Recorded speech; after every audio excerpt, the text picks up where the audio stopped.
Okay, Chairperson Levy, we're good to go. Thank you, Secretary Shope. It is Chairperson Levy, we're good to go. It is 5:05 p.m. and I will call this Oversight and Finance Committee meeting to order. Secretary Shope, could we have a roll call, please?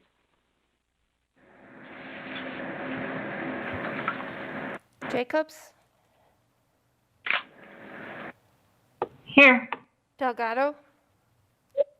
Here. Levy? Here. All members are present virtually. Perfect. Thank you. Could I have a motion to approve the agenda? So moved. Thank you. Second. Thank you. We have a motion and a second to approve the agenda. Is there any discussion or any questions concerning the agenda? All right. All in favor, please say aye. Aye. Aye. Perfect. Everyone voted in favor. There are no opposed, and the motion carries. Could I have a motion to approve the minutes? And this would be from the January 12th meeting. So moved. Second. All right. There's a motion and a second to approve the January 12th Oversight and Finance Committee minutes. I do have a couple discussion items. Under number 2, finance, insurance, and contracts, there's a sentence that says, provided there is additional funding, additional PACs will be available in the spring. And this is in reference to the American Family Insurance donation. It's my understanding that the PACs that we were discussing were the books for the spring. So I just wanted to make sure that I had a clear understanding, and if anyone else is reading these minutes, which I hope community members are, that was clear. Is there someone on the call who could just clear that up for me, please? Hey, good evening. It's Teresa Mortuck, Executive Director. So the book packs that were purchased were for spring. They've been purchased already and delivered. They did come under budget, which was exciting to have the books passed out and all those things. And we just wanted a caveat in there if we had additional funding available above, excuse me, I don't remember the exact amount. I want to say it was $52,000. If we had enough to do a second order, we would. And so that's what that meant. At this time, we don't have enough funding to do a second order, but with the idea that if that potential opportunity came about, we would definitely look into it. Okay, perfect. Thank you for that clarification. Sure. Mrs. Shope, could you just tweak that a little bit? Provided there are additional funds, a second round of PACs could be available in the spring, just so that's clear. Absolutely.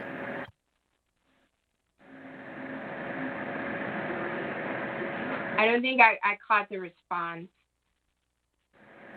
I said absolutely. I'll make that change. Thank you so much. And then I think the last point that I just wanted clarity on, it said that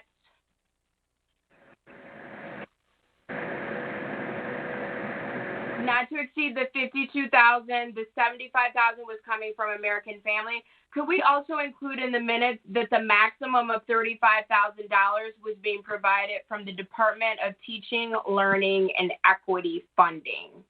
Just so anyone reviewing the notes would know the source for that funding.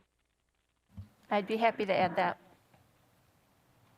Perfect. And I misled you. There is one final thing. Under number 4, assessment strategies and student achievements, there's a sentence in that first paragraph that says the district received about $3 million that is distributed throughout the buildings using a formula. Ms. Chopin, it definitely doesn't have to be done in the moment, but could you work with Ms. Moratak just to include what that formula is? Because it's referenced, but it's not listed. And if anyone is reading through, I just want to make sure that all of our information is clear.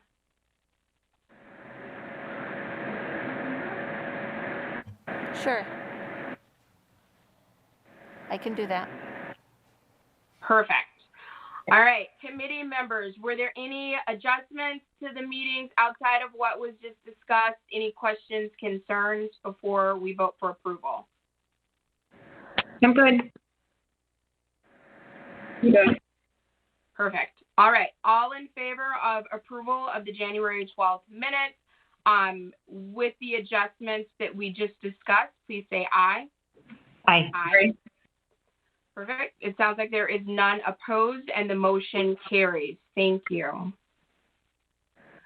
All right, next we're going to move on to item 2, reports and action items, and we'll begin with our facilities and food service 10-year capital improvement plan.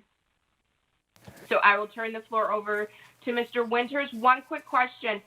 If committee members or other board members that may be on the call have questions, would you like those as we go, or would you like for us to jot them down and wait to the end? As we go.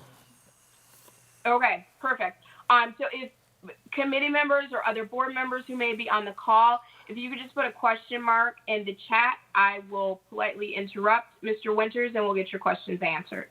Thank you. Perfect. Good afternoon, and thank you for the opportunity to present once again our 10-year capital improvement plan. The big question, why are we here? A few years ago, the school board approved the use of Fund 46, which we will be able to access for the 2024-2025 school year. And what is Fund 46? Fund 46 allows our district to set money aside for the use of future capital improvements. So let's say that we're running a positive budget, or we happen to fall upon $20,000. The board can take those funds and put this into Fund 46, which allows us to, again, boiler work, window work, any type of a function like that, anything to deal with capital improvements. Currently, we have $100 in this account. So, as part of the criteria of Fund 46, the Board of Education must approve a 10-year capital improvement plan annually. So every year at this time, I'm going to come in front of the board along with Ms. Smith and basically run over what we think our needs are over the next 10 years. This is a fluid plan. It changes almost weekly, sometimes monthly. I would say that because of certain things that pop up, such as I was notified last week that we're having some issues with our pool boiler. Being on the preventative side, we are going to look at possible replacement or upgrading this summer. So things change upon the needs of the district. And as part of this also, we would like to have Ms. Smith present anything on the food service 10-year capital improvement plan. So Ms. Smith? So Fund 50, again, is the food service account, and Sean and I work very close together with the capital improvement because some of that funding is coming from Fund 50 in regards to updated equipment or capital improvements, such as right now we're putting the freezer in at the high school. So we've merged our programs together so that we can benefit each other, actually. And then, again, the Food Service Fund 50 can only be used for anything that has to do with food service. So it can't be used for any kind of general funds. And then this is to inform the board of any upcoming projects that Mr. Winters and I have collectively. So annually, the intent is for us to budget $2 million for capital improvements, our repairs. And that depends upon budget allocation. So if we have a year where let's say that our budget is cut by 10%, we will adjust our capital improvements and our preventative maintenance budgets accordingly. So out of that $2 million, typically we'll budget $1 million for capital improvements. That ranges from, total bathroom remodels, classroom, boiler replacement, flooring, cabinetry, equipment, lawnmowers. There's just a whole litany of items that fall under the capital improvement criteria. Then we have $1 million budgeted for repairs, preventative maintenance work. We bring in specialists, let's say at the high school. They'll go through and do PM work on our PTA boilers. Mechanical certifications, which is anything from elevators certifications to boiler certifications, checking fire extinguishers. There's just, again, a whole litany of items that we typically go through. And again, the nice part about this being fluid is that we can adjust with either budget for the $1 million according to our needs or according to what pops up. So, Mr. Winters, I'm going to interject. Yep. It looks like Board Member Jacobs has a question. sure. Hi, Sean. Yeah, thank you, Board Member Levy. Sean, could you or Dawn just clarify again? I'm a little confused. Sure. So is this new, the Fund 50 is being added to the 10-year improvement plan? Yes. The reason being And is, why? the reason being, Board President Miller suggested when I presented a few months back to add the Fund 50 capital improvement plan to my capital improvement plan, just to give the board an idea of what we're looking at this year, next year, 5 years, just to give them a vision so they're not really surprised by what we're bringing forward. So it is Fund 50 is not required for Fund 46 as part of the presentation, but we are including it just for information for the board and community. Okay, thank you for the clarification. I appreciate it. Yeah, absolutely. And Mr. Winters, just a quick follow-up. So if I'm understanding you correctly, Fund 46 for capital improvement and Fund 50 for food service related items, those monies are not being commingled. They're just being presented together as part of future improvements, correct? Correct. Fund 46 is strictly for facilities, and Fund 50 is strictly for food service. Okay. So my next question is, and just a clarification. So Sure. Fund 46, are there any restrictions other than it needs to be used for facilities? No. No. Okay. And Again, then did I hear you correctly that $2 million is annually what we would like to budget for Fund 46, and we currently have $100 in the account? no, $2 million is typically what the facility budget, my annual budget, out of that $2 million, which is, I don't want to say left over, but from all of our other expenditures, such as paying Airmark. We have about $2 million left. So we take that $2 million, my annual budget, take that $2 million, I reserve $1 million for capital improvement, and then I reserve $1 million for anything to do with preventive maintenance, buying materials, buying clocks, stuff like that. So that has nothing to do with Fund 46.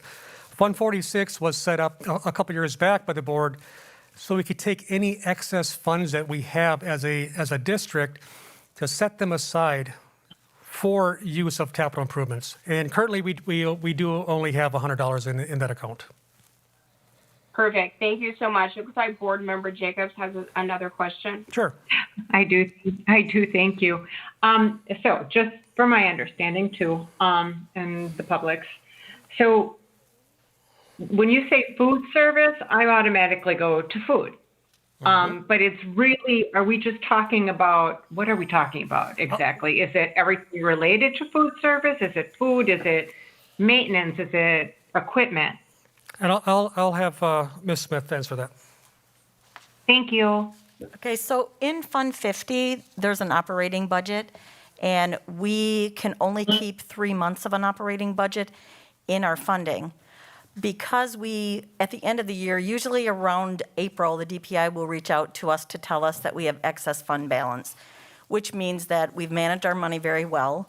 But Fund 50 takes care of food, labor, and directs through earmark, but they also take care of, power, equipment, PM services for any of our equipment. So it takes care of a wide variety of other things other than just food. So food is actually purchased by earmark, and we just pay them, a meal rate.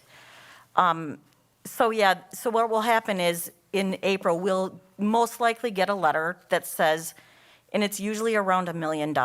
So we base our improvements and our capital improvements on around $1 million. So this year it was like 997,000 or something. And so what we did is we put together a plan, and then you have to present it back to the Department of Public Instruction, and then they have to approve it, which is what we're using right now. That's what we purchased the food trucks out of, and the freezer that we're doing at the high school now, and the RFP that we just put out for some of the COVID expenditures. So that's what Fund 50 is purchasing out of the excess fund balance. Okay, thank you.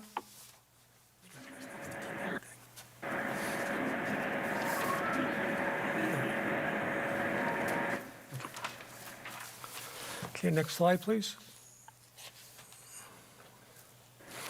Okay, and how do we determine what our needs are? And we do this through the following: building walkthroughs, which for me includes talking with everybody from teachers and custodians to building administration, some community members when I'm at meetings or conferences in the city here. Also, who and what does it impact? What school? Does it impact our students? Does it impact our teachers? Does it impact our on the other side of, let's say, our boilers, stuff that is behind the curtain that nobody sees or knows about? Out of that, though, is the first question we ask: can we still have school? And what that means is, where are our boilers at? If we don't have boilers, we don't have heat, we don't have school. Where are our air handlers at? Do we have any significant leakage going on? We also look at safety of students and staff.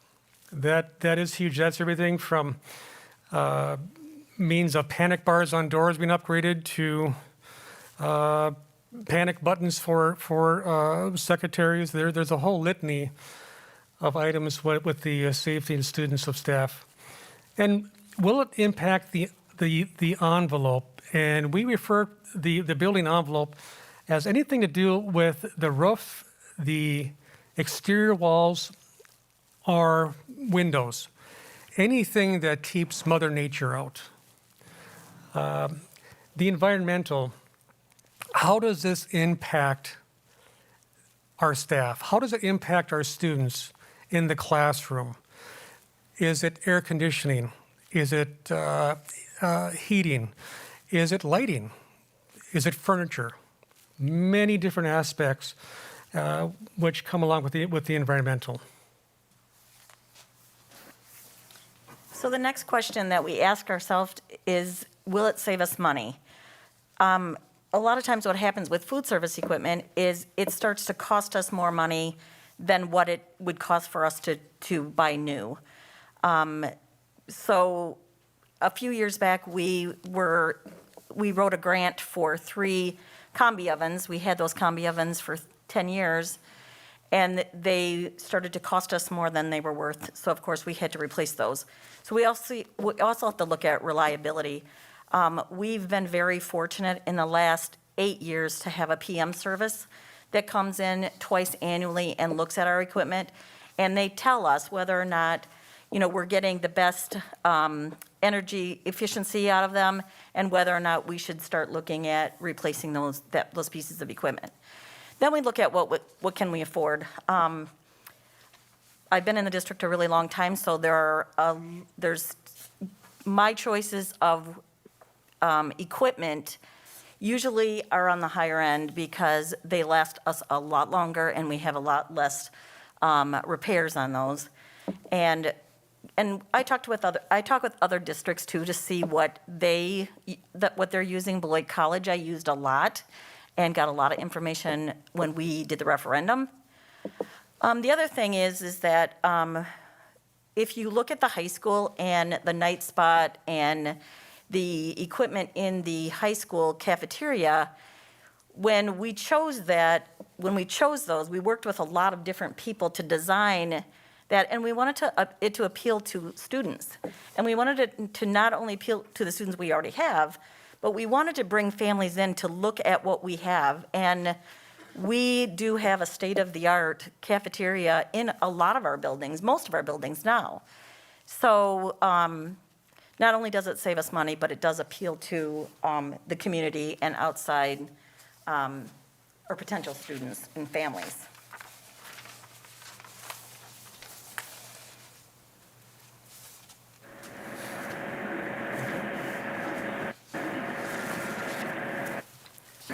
Funding.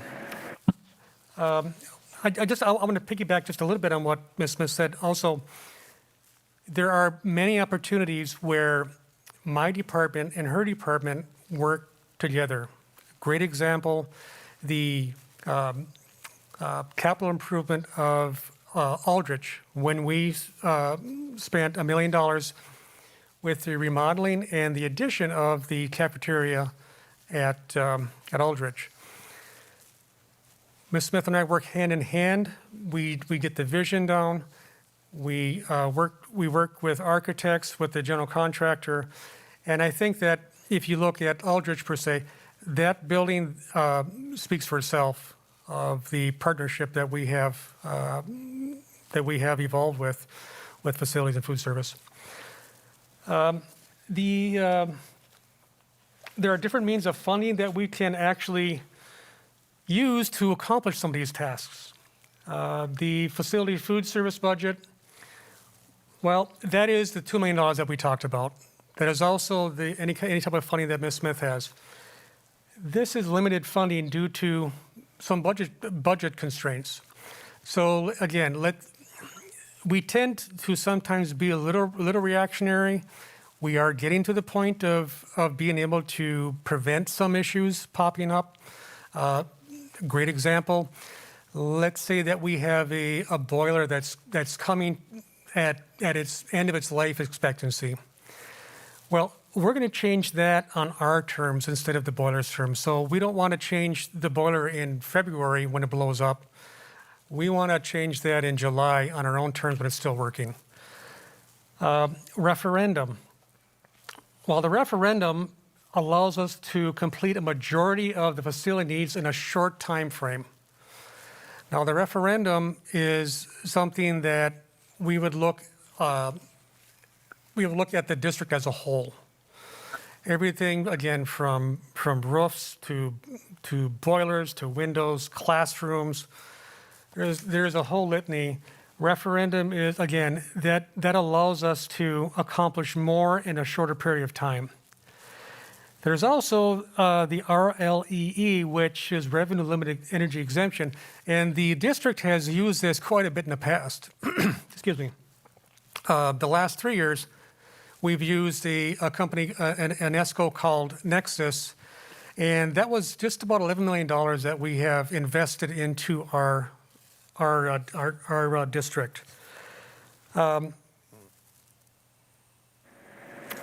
And what that also does, it allows the district to raise the tax levy for energy capital improvement projects. Again, anything to do with its lighting, boilers, air handling, air conditioning, things of that nature.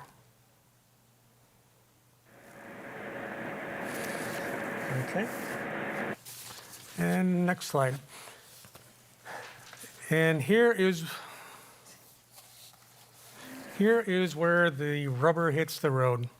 This is, as you can see, we have all of our buildings down, and there is a past year, which I always like to keep a past year on, so, we want to know where we've been.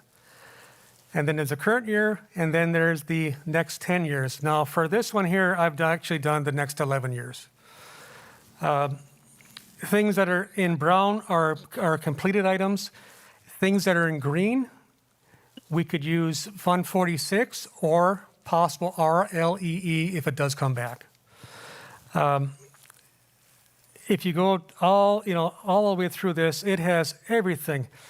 This is a litany, and we spend months on this, and we will put it away for a month, and we take it back out again, and we update it. And this is really a great roadmap for us, and it is a fantastic tool that we use. And then on the bottom, you'll see that here's for Fund 50, and I'll let Ms. Smith speak to that. So on this 10-year plan, obviously, we always had a 10-year plan of our own. And so we're kind of excited about being able to use this funding and show different areas. Right now, I feel like we're in a really good place with equipment, but I have budgeted $100,000 a year for a replacement or an addition. Each school is listed here with, and mostly at this point, it's ideas of how to improve. But again, things happen sometimes, and an oven could go down, or a freezer could go down, or we need to buy a vehicle because we're feeding way more kids than we thought, which is a great place to be. But yeah, it's the same process as the Fund 46 plan.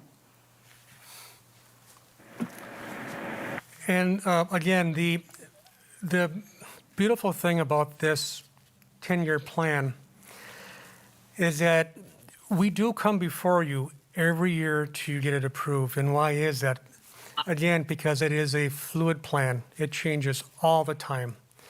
And it gives the board insight to the issues that we see popping up or could possibly pop up. Any questions at all? Mr. Winters, thank you so much for the work that you put into this. It's a little challenging to navigate this sheet because none of the panes are frozen. So you got to go to the bottom and then kind of bounce back up to the top. But what is the ask? I see on the agenda to move to recommend to the full board the Fund 50 and Facilities Capital Improvement Plan. What is the total dollar amount for your 10-year projections that you would like to have approved to move on to the full board? And if Ms. Armstrong is on the call, if you can confirm that we have the space to provide that number. So if you look at the bottom of the facilities plan, there are varying amounts of money that change. That they're not the same. Like I said, my goal is $1 million every year. This year, you're going to see it's less because we made a conscious decision to hold some money back due to COVID. We didn't know where funding may be coming from everything from sanitizer to shields for desks. So we were conservative in our spending this year. But as far as dollar amount, typically, you're going to see we're at 781. Next year we are at looks like $2,380,000. Again, I always project high. I'm going to project more than what I actually need. This is more approving what the projects are, what we see as the possible issues that are popping up within the next 11 years. And again, it really is a focus on this year and a focus on next year. And I can promise you that as the months go by, it will change. Okay, so a couple quick clarifying questions. So the amount is, I'm assuming, not to exceed the $781,000. Sure. This is Joanne Armstrong, I'm sorry. Typically, when these are approved for recommendation, it is of the plan as a whole. We are not committing, you're not approving the purchase or the spending of $700,000 on a specific project. This is approval under the guidelines of Fund 46 to say, we have a plan and we are looking at this and we have a vision of where we're going to go with our capital improvements, so that the board acknowledges that all of these plans have been laid out, and we will start, as Mr. Winters said, it's very fluid. We will move and adjust as we need to. So if we were to say, okay, we're going to approve $781,000 in capital improvements, and a boiler goes out at Aldridge, we would be shifting and we may have to spend more money to do that repair. So we come with the projects for board approval individually. Tonight, we just need to have recommendation of the approval of the plan, not a dollar amount. It's just the model that we're using for some of the projects. The dollar amounts assigned to it are there simply so the board has context of how much these projects could potentially cost us. No, and thank you for that clarification. I am not comfortable approving a plan that doesn't have a cap on it. And I completely get that this is fluid and projects may have to shift. But from my perspective, if we approve the plan as outlined, not to exceed $781,000, and then give Mr. Winters and his team the flexibility to, we're not going to exceed $781,000, but if something comes up, that may mean that a part of the plan, thank you for outlining this with such specificity, is put on hold so we can meet that need without exceeding a dollar amount. Does that make sense? That does make sense. I don't have an issue with approving it at $781,000. I would like to make sure that we have the intent that if something comes up and we have to present, we could get that authorization to exceed that amount due to circumstances beyond our control. So let me just ask one quick question. If something came in costing more than what is projected, are you saying you would increase that total of 781, or you would not do something that's listed to make sure we're under that cap of 781,000? Well, it could be both. And what can also happen is if Mr. Winters has excess money left in his budget, he may choose to do more capital projects. So, if we're not hitting his anticipation of what his budget will be used for, he may be able to do more of that. As he aims for that $1 million, he may need more or less. The perfect example is years ago, probably about 4 years ago, Todd Elementary, all of the boilers went down. Mm-hmm. And that would have taken all of our capital budget for that purpose, but we had to shift and allocate other resources. And that's where you look at these, and some are brown in different years that we've done them early or we've done best. We try to get the most attention to those needs we need right away. But I understand completely where you're stating that you want to approve a plan with a dollar amount. I can say as we get into the further years on that spreadsheet, as we get to 2.3 million and 2 million, those are going to be more difficult years because we don't necessarily know that we'll have $2 million. These are just kind of our projections of where we want to go. Absolutely. And I get that this is a 10-year plan, but for the purposes of tonight and moving this on to the full board, we are just isolating our kind of a stamp of approval for the 2020-2021 school year, correct? So we're not addressing that next number of 2.38 million. Is that correct? Yeah, because, basically, it's not about the dollars in as much as the project.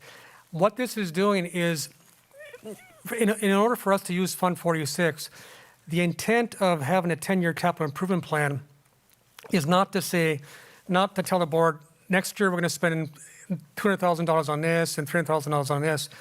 It's more to ensure that we do have a plan, that we know where we're going and we're not shooting from the hip. So the true intent of this capital improvement plan is driven for the project, not the dollar amount.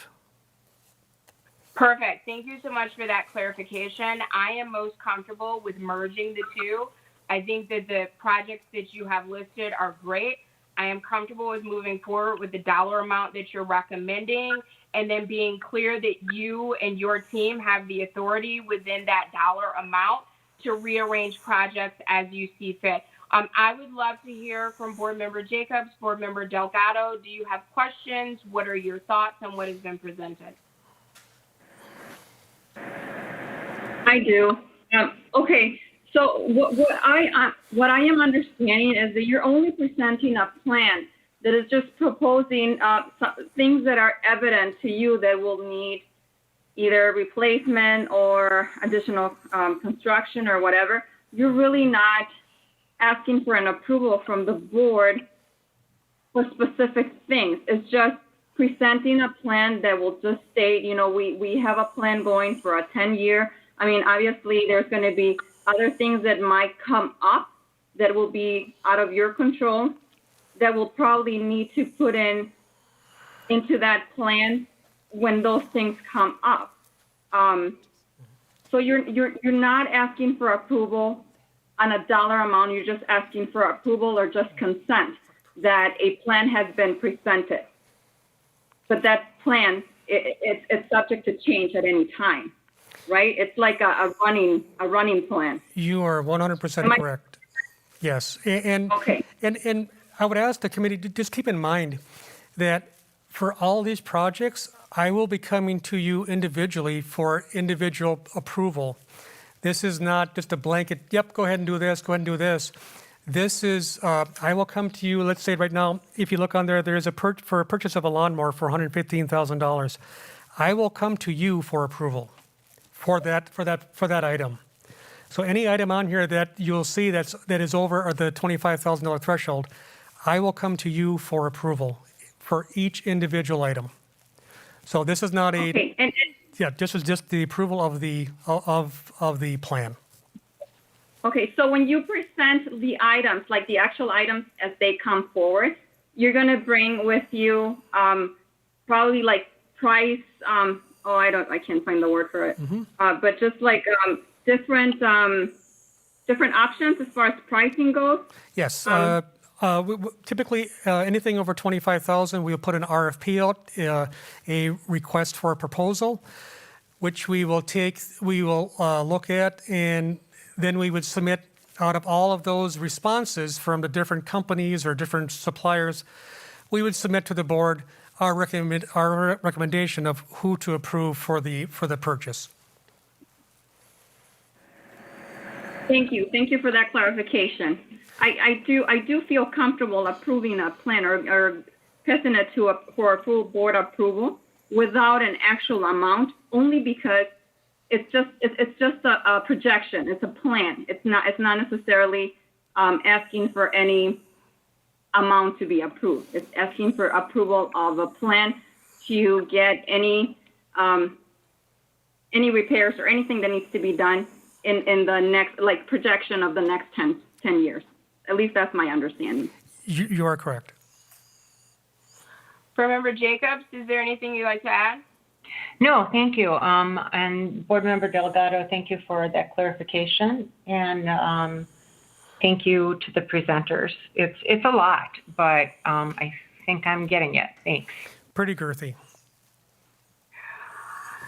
All right. So I guess my final question is, that total of 781,000, that number was derived just by your experience-driven estimates of the individual projects, correct?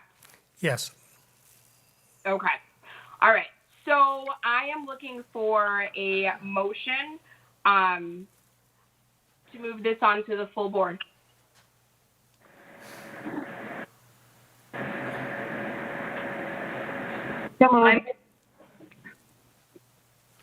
Second.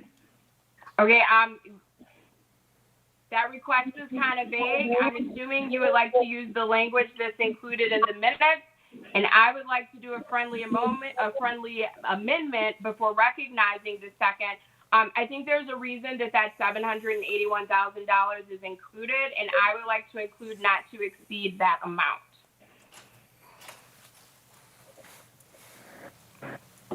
So I would make, oh, I'm sorry, did I interrupt someone? No, you're fine. Okay, so the amount was 781,000, board member Levy? Correct. So I would make a motion that we will go to the full board with the amount of 781, not to exceed the amount of 781,000 for our facility and food service 10-year capital improvement plan. I think it's just limited to the capital improvement plan for the 2020-2021 school year. Is that correct, Mr. Winters? Yes, but again, I'm not looking for a dollar amount approval. I'm looking just for the approval of the actual plan. Just the No, I projects. understand that, but it is our desire to include that dollar amount to go along with the plan that you've presented. Please remember that there is a Fund 50 amount as well. If you're looking at dollar amounts, that 781 is just the facilities plan. It is not the Fund 50 plan. Correct. So if I can just restate that motion, and Board Member Jacobs, you let me know if this is in line with your intent. Sure. If our committee moves to approve the capital improvement plan for the 2020-2021 school year, with respect to Fund 46, that we will not exceed $781,000. I'm Is that sorry. in line with your intent, Board Member Jacobs?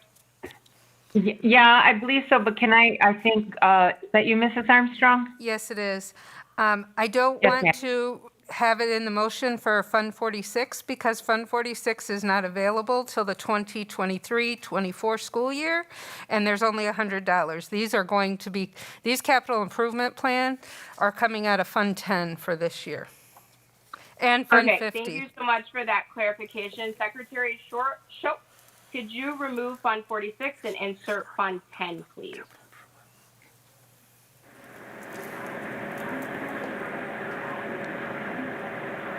And I believe the Fund 50 capital improvement plan for the 2021 school year is $978,600. Yeah, I think we're going to handle both of them separately, but I have the 963. That's the actual, that's what it is. That's the 21, 22. Yep. Can I ask for clarification? Oh, Absolutely. I'm taking, you feel strongly we need to have that dollar amount in there, board member, or excuse me, Chairperson Levy? Yeah, so we're going to handle them separately. The Fund 10 is what we are discussing right now, and that's the 781,000, and then we'll deal with Fund 46 or Fund 50. All right, now I'm trying to follow Robert's rules. So, my goodness, do you want to do any friendly amendments again, Chairperson Levy? No, I don't think we need a. Are you saying that you feel strongly that we need to have the do not exceed amount? No. Can I interject? I'm sorry. One second, Board Member Delgado. I just want to understand what you're saying, Board Member Jacobs, and then we'll go right to Board Member Delgado. I guess I don't feel strongly one way or the other about the actual amount in there, myself personally. Okay. But if it's important to one or more of us, I think we need to discuss it. I have a preference that we have a do not exceed amount. Yes. Okay. Okay. Board Member Delgado?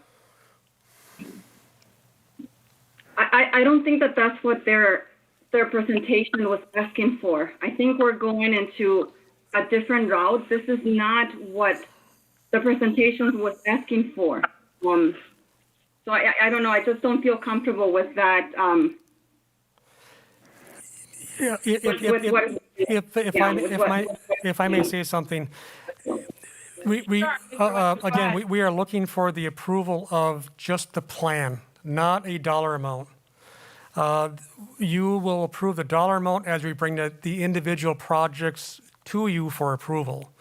So again, this is purely on the, to inform the board that we are looking long-term, 10 years, I think we're actually looking at, this wasn't here, 11 years. It is purely to show the board that we are having some foresight in our plans for our district. We're not looking for any type of approval for a dollar amount. That will come as we bring the individual projects to you. So basically, you're looking at my plan as a whole, as the projects are presented. The dollar amount is more for in-house. That's more for me to actually budget. It is again, the whole purpose of this, of Fund 46 and the 10-year capital improvement plan, is that we are looking forward, that we're not spending money from Fund 46 willy-nilly. We're just not, we're going to take it, we'll spend it here, we'll spend it here. It just shows that we are trying to have some foresight, and more importantly, to keep the board informed about where we think the district needs are. If, I guess what I'd say is if we're looking to approve a dollar amount, that may, along with this action, that may hinder us if something does pop up. If you feel the need, I guess I can go with that, but it is the plan that I'm looking for approval for. No, I understand that. Thank you so much for reiterating that, Mr. Winters. And as we all are aware that the purpose of the board or subcommittees of the board is to accept, reject, or modify recommendations. So I am most comfortable with approving the plan as you have outlined it. And I would also like to take that recommendation that you included for the dollar amount to do not exceed this amount. I would feel most comfortable with both of those. I completely understand that from your perspective that both are not necessary. And if Board Member Delgado, if you are uncomfortable with that, you can always vote no on it, and we'll see what gets submitted to the full board. Is there any other discussion on the motion before we vote? This is Ms. Smith. Oh, sorry. Go ahead. Was Maria first, or, Board Member Delgado? Oh, no, okay. So, Mr. Winters, if we do go ahead with that dollar amount, do you feel comfortable that you won't have to exceed that amount? We'll see what tomorrow brings, but yeah, again, I will be coming to you for anything that I purchase over $25,000 anyway, so. Okay. So I'm hearing you say you'd be okay with that. Board Member Delgado, did you have anything else to add?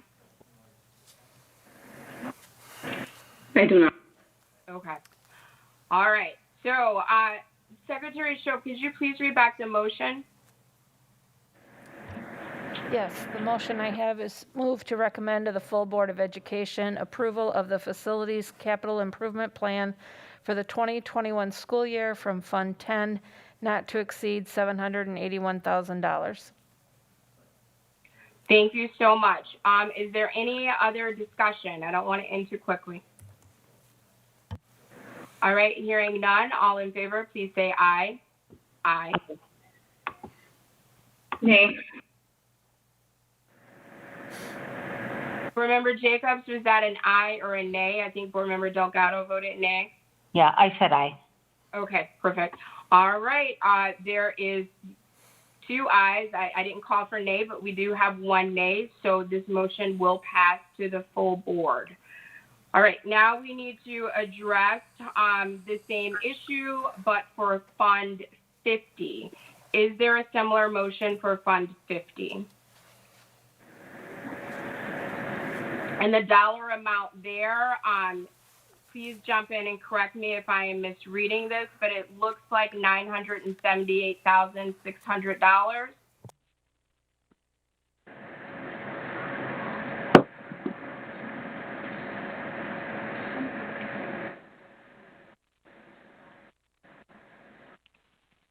Is that correct? Yes, I'm sorry. Okay, thank you so much. So I would be looking for a similar motion, but applicable to our Fund 50 to not exceed $978,600. Correct. I'll make a motion to pass on to the full board. I'm trying to find the words here. For approval of Fund 50 for the 2021 school year, not to exceed $978,000. Friendly amendment, $978,600. Oh, thank you. Absolutely.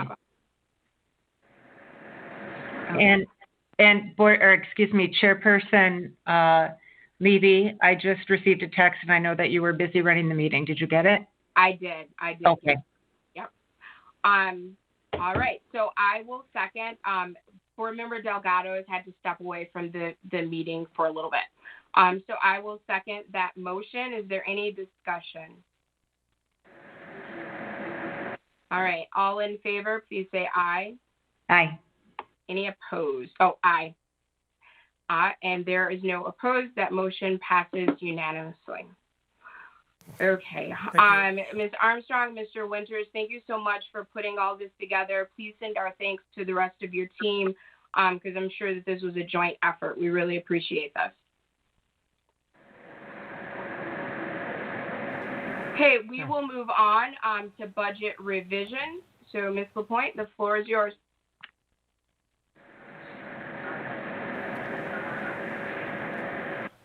Board Member Levy, do we want to postpone the update on the academic engagement to next month?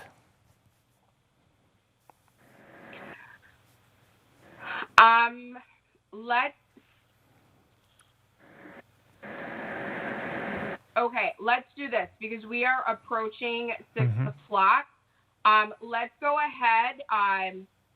If Board Member Jacobs, if you are okay with a minor adjustment to the agenda, that we go ahead and handle the financial reports because those will be present under the consent agenda for this evening, as well as that 10-year capital improvement that we just took care of. And then Board Member Jacobs, are you okay with postponing the budget reviews and the presentation? Well, let me ask you this.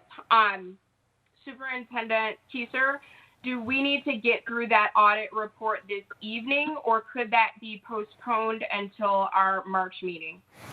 We have the audit, the gentleman who does the audit here present, so we should get through that tonight.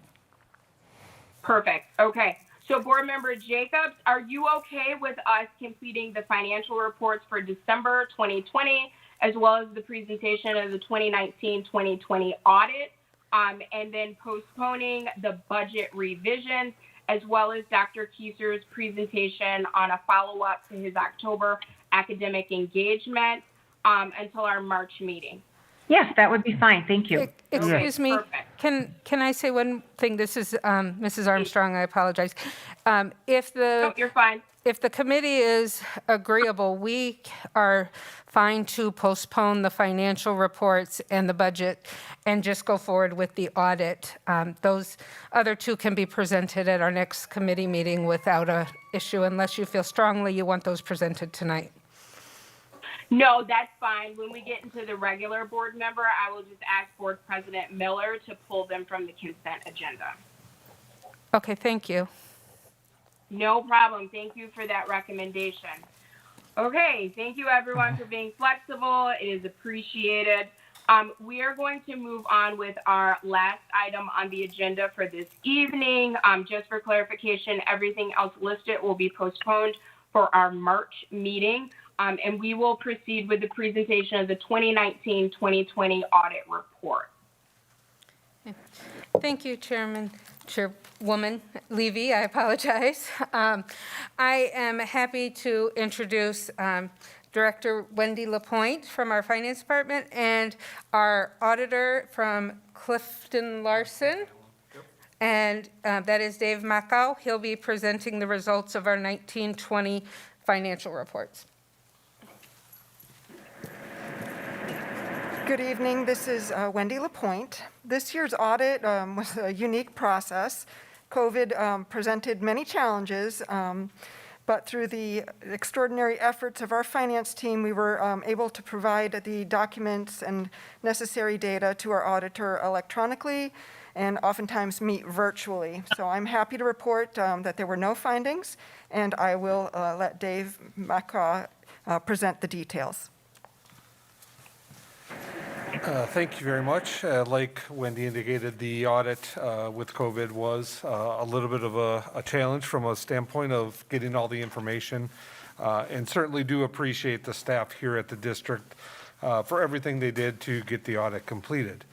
The audit documentation really consists of a bound document called the annual financial report, and then we issue what we call board communication. So what I'm going to do is just briefly talk about the annual financial report, but then go into the audit summary and board communications, because this really represents everything that's in the audit more in a either narrative or graph type scenario. So the audited financial statements include all the financial statements of the school district of Beloit. It is required to present various different financial information in accordance with the standards, both set by DPI from the school district side, but also GASB from the financial reporting side. So as you heard before, we did not have any non-compliance, and when you step back and look at the financial statements, the district relies on both federal and state assistance. Because of that assistance, and the assistance from the federal side totaled a little over $10 million, and from the state side, almost a little under $81 million. So those are funds that we do test compliance with, and we do not have any non-compliance, which really is a strong indication of the controls within the district. If we turn to the audit summary and board communications, if we turn to page 1 of the document, that is called our audit, executive audit summary. And we list a couple of key areas here. We did have one item where we prepare the financial statements under internal controls. That is consistent with the prior year. It just merely indicates that we are assisting the district in the preparation of your annual financial report. As I indicated, we did not have any deficiencies in internal control over compliance, and there were no compliance findings noted. So that itself is a huge statement. In the audit report, we did issue a clean audit report. It is an unmodified, the best report you can receive on your financial statement. So it basically indicates the district is doing a very nice job of managing your financial resources. Then if we look at the general fund did see a budget or an increase in your fund balance of about $3.2 million for the year ended June 30th, 2020. And your ending balance is about a little over $20 million. When we look at your budget, the general fund revenues budget was about was $87.9 million, which is a little under the budget, about $600,000 under the budget. While your total expenditures were $75 million, $435, which is about $3.7 million less than budget. So the main reason, if you look at it, for the increase in your fund balance is primarily due to some of the budgetary surpluses, budgetary variances that we noted. If we turn to page 2 of the executive summary under formal required communications, there's a number of communications that we go through. It really talks about estimates, it talks about difficulties, it talks about financial statement disclosures. It talks about a number of things. None of those areas are anything to be concerned about. It basically indicates that from our perspective, we had no disagreements. The audit went well. It was obviously a little more challenging with the COVID, but certainly appreciate all the staff here at the district. Then if you look at your internal controls, starting on page 6, we did not identify any deficiencies besides the preparation of the annual financial report. Our firm currently does about 107 school district audits, and that statement is in the majority of them. So it isn't unusual. It just indicates that we are helping with the financial statements. Then if we turn to page 9, page 9 is important because it's really all your governmental fund balances. It shows the revenues that you receive by each type of fund. When you do look at the general fund, you'll see that the general fund revenues were $93.7 million. This includes both the Fund 10 and Fund 27. So for financial reporting purposes, we do consolidate both. When we report budget to actual, we do report on the individual fund. So here you can see the $175,000 increase in your fund balance in the general fund. If you look at your referendum debt service, revenues and expenses equals about $12.8 million. Included in that is some in substance defeasance of some debt that occurred in 2020 fiscal year with some of the tax levies in the referendum. The non-referendum did have a refunding, you can see, of about $4.2 million. The food service fund went down by about $1,400,000. That was primarily due to some of the renovations in the capital outlay that were occurred in 2020 fiscal year. So those reduced your fund balance to about $1.3 million. Your community service was a new fund, and you ended 2020 with about $200,000. And then you can see your capital project funds. You did spend down the final amounts of the capital project funds, and overall your fund balances in your governmental funds are a tad under $24 million. So when we look at your financial report, the district continues to be in a strong position going forward. Then if you look at page 10, just want to focus a little bit on the general fund. So over the last 4 years, you can see your general fund has varied from about 17.1 million to about 20.3. So 2020 is a high. Most of our school districts in 2020 did see an increase in your general fund, primarily because of reductions of expenses that we saw going forward. Then if we turn to page 11, page 11 kind of looks at it from a graph perspective.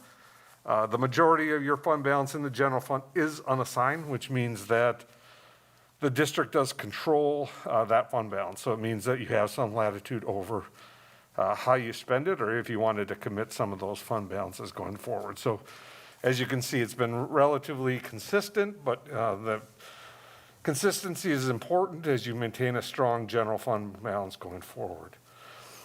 Then if you look at page 12, your general fund balance does require a minimum fund balance of about 18%.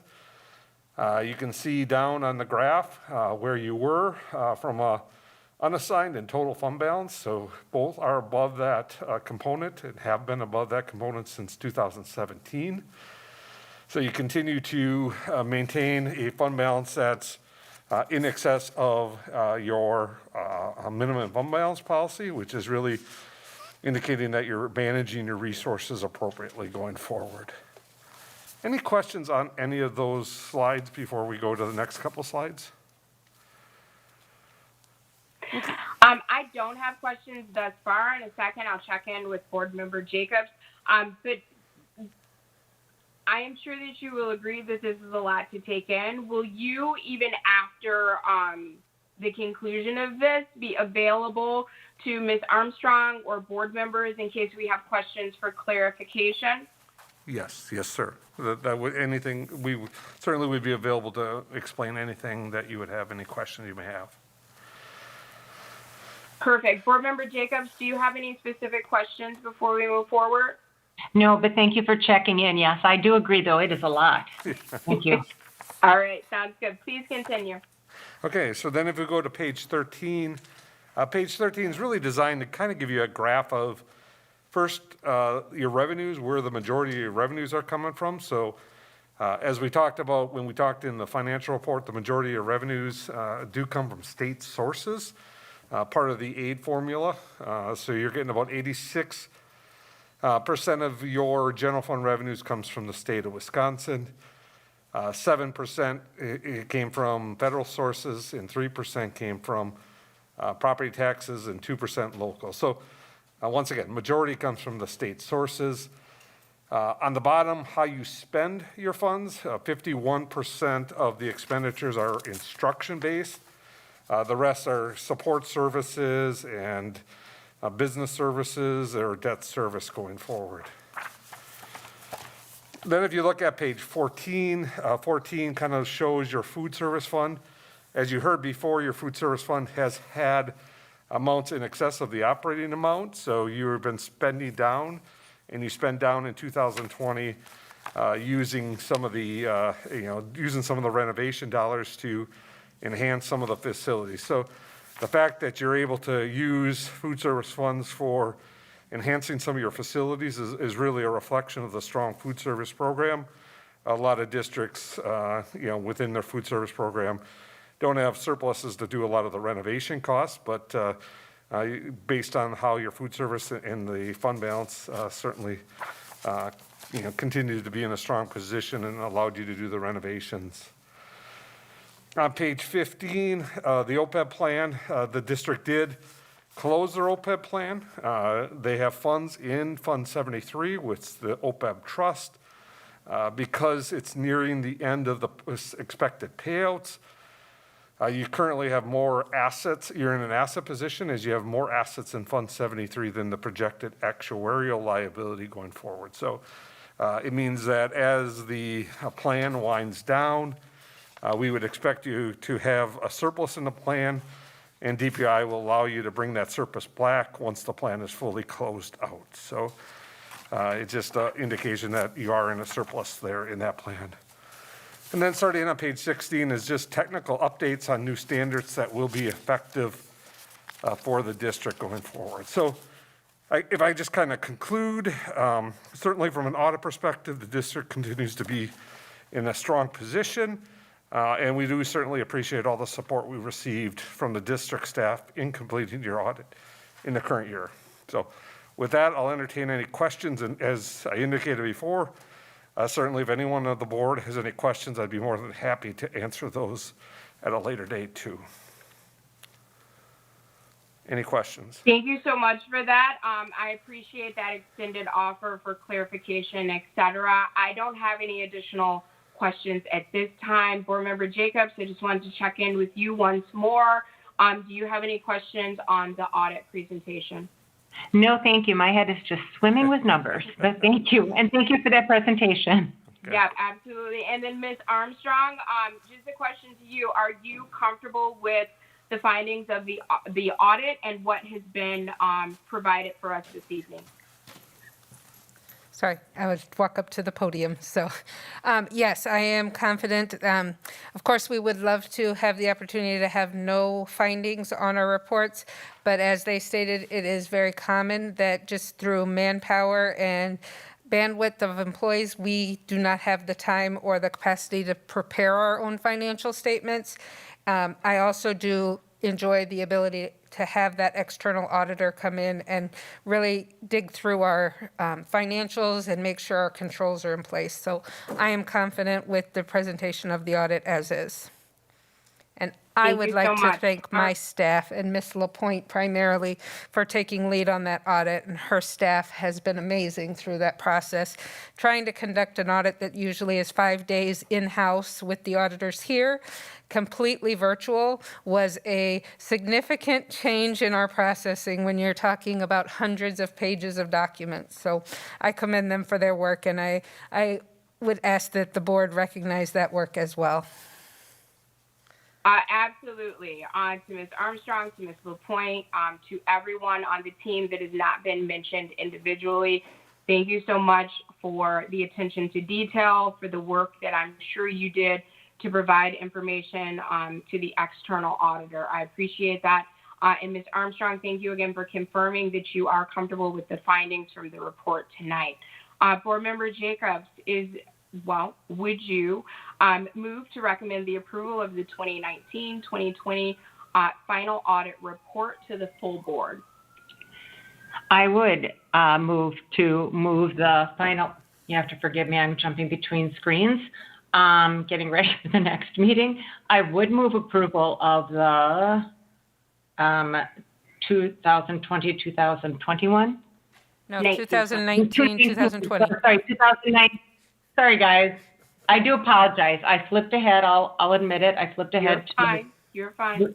To the policy meeting.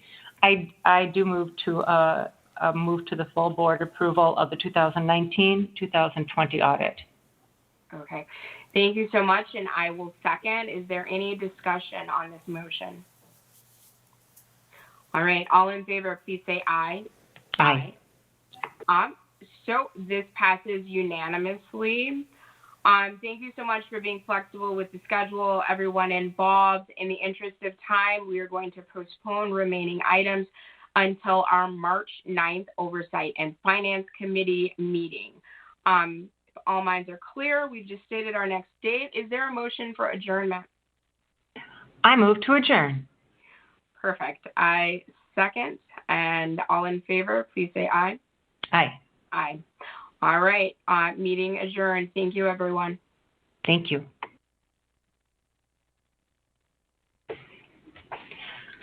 All right. Does anybody need a break before we continue? Ms. Shope, you good? I'm good. Dr. Keiser?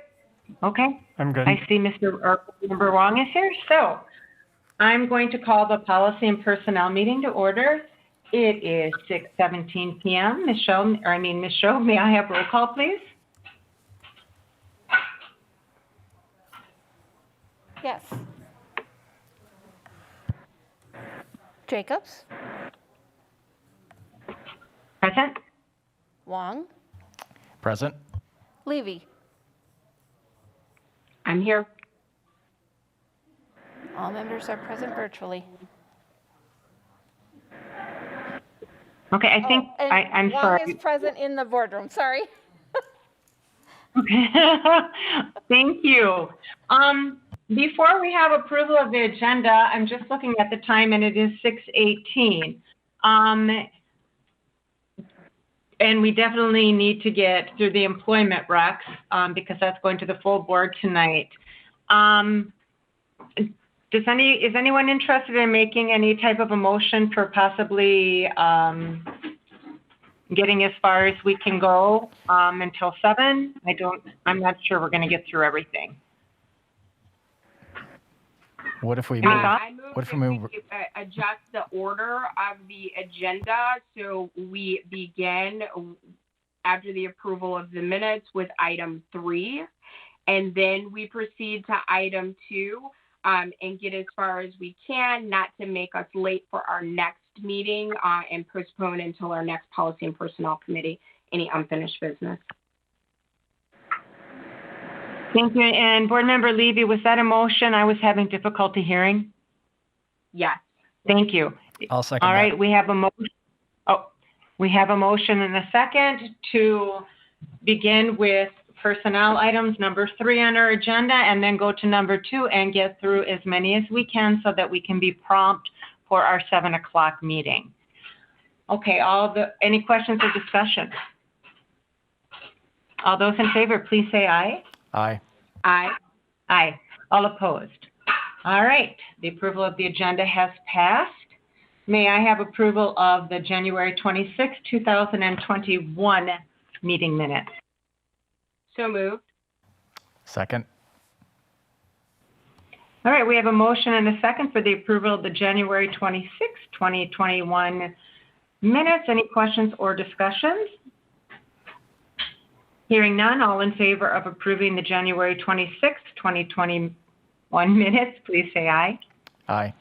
Aye. Aye.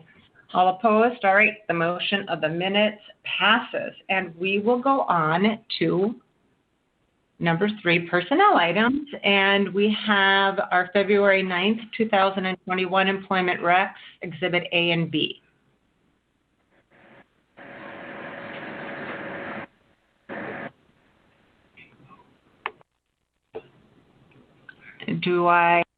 I don't have a reason to go into closed session, but I did have a clarifying question, but I am not able to pull up the rec. So that's why there's a little bit of a delay on my end.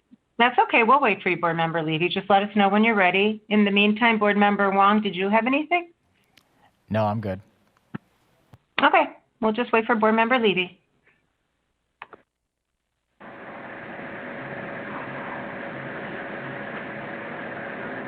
Secretary Strobe, are you able, and I apologize for the last minute request, but just to project Exhibit A on the screen? I think that might be a quicker solution if that's not too much of a burden for you. Sure, I should be able to do that.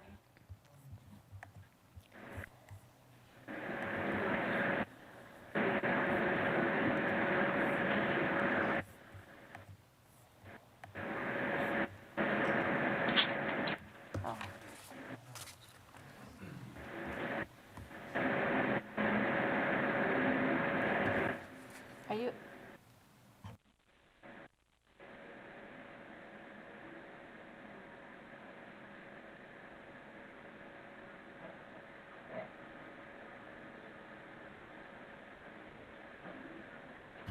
I have it up, Board Member Levy. Thank you, Dr. Keyser.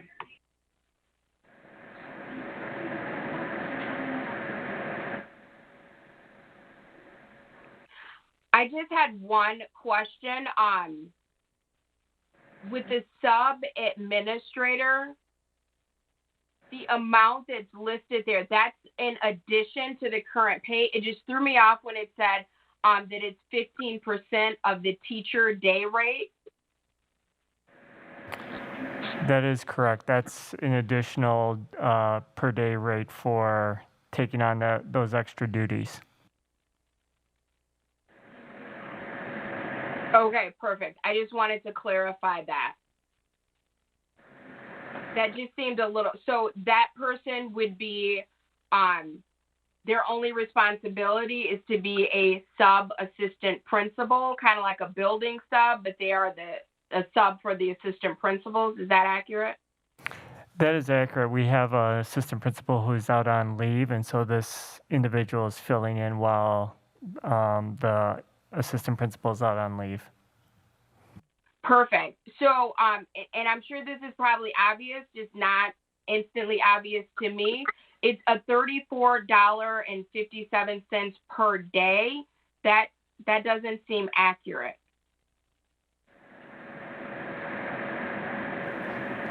Ms. Armstrong is. When we are looking at a per day rate, like we said, this is 15% of her teacher's salary per day. So we're not taking 15%. We typically are looking at those as a whole.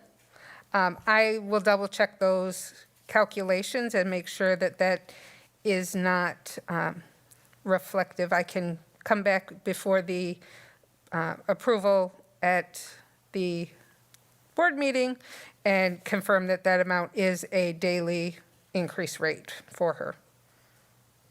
Perfect. So instead of teaching responsibilities, the individual is standing in as an assistant principal, and the compensation for that is your regular pay plus the $34 and I just wanted to make sure I was understanding that correctly. Yes, she will not be, this individual, I apologize, will not be working in their classroom. They will have a sub there, so they continue to receive their regular pay plus the additional for those extra duties as an assistant principal. Perfect. That was the only question for clarification I had. I just wanted to make sure that I was understanding that. Thank you. No problem. Okay, thank you, Board Member Levy. Is any other questions or discussions regarding the employment recs? I'll move approval of the personnel employment recommendations, Exhibit A and Exhibit B. Second. All right, I have a motion and a second to approve the February 9th, 2021 employment recs, Exhibit A and B. Are there any questions or discussion? Hearing none, all those in favor, please say aye. Aye. Aye. Okay. All opposed? All right, the motion passes. Thank you. And I am having technical difficulties. My computer just froze. So if anyone would be kind enough to jump in, I can only see on number 2, policy C and D.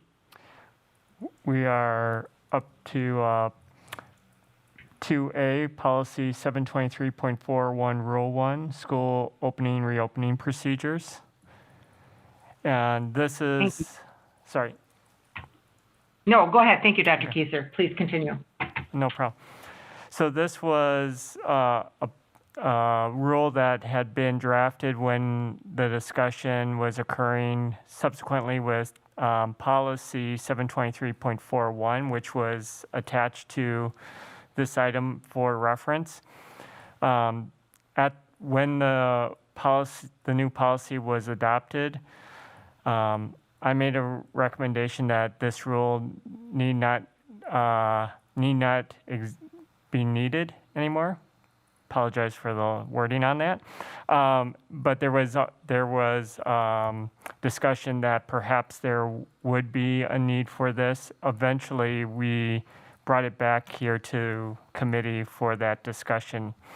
What is provided in green is the summary of the points that were discussed at the time when the original policy 723.41 was adopted, indicating perhaps the superintendent would have the authority to close and reopen if the closure was directed by a health entity or if there was a staffing situation that caused it to close. And so it is before us to continue that discussion.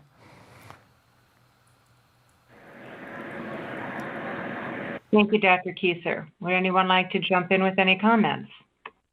I'll just say that Ms. Love is also available here and she has reviewed this as well. And thank you for being here, Ms. Love. No pun intended, but we do sorry. Having you here and your input is very, very great. Glad to be here. And I'm still working with technical difficulties on my end. Now I can actually see it, but it doesn't seem to want to open. And it's loading. Board Member Wong or Board Member Levy, do either one of you have any comments or questions? I do have a question. Dr. Kieser, thank you for refreshing our memory about the Rule 1 kind of reasons for closure. So closure, if I'm understanding you correctly, due to recommendation by a health entity, probably that would be the Rock County Health Department, or if there are staffing concerns where we can't meet the needs. Do you foresee there being, and I know we can't account for every possible scenario, but I do want us to be as thorough as possible. Can you foresee any other reasons that would cause a building to close under this policy? That's a great question. I do not foresee any other reason under a health crisis where a school or a district would be closed other than these two.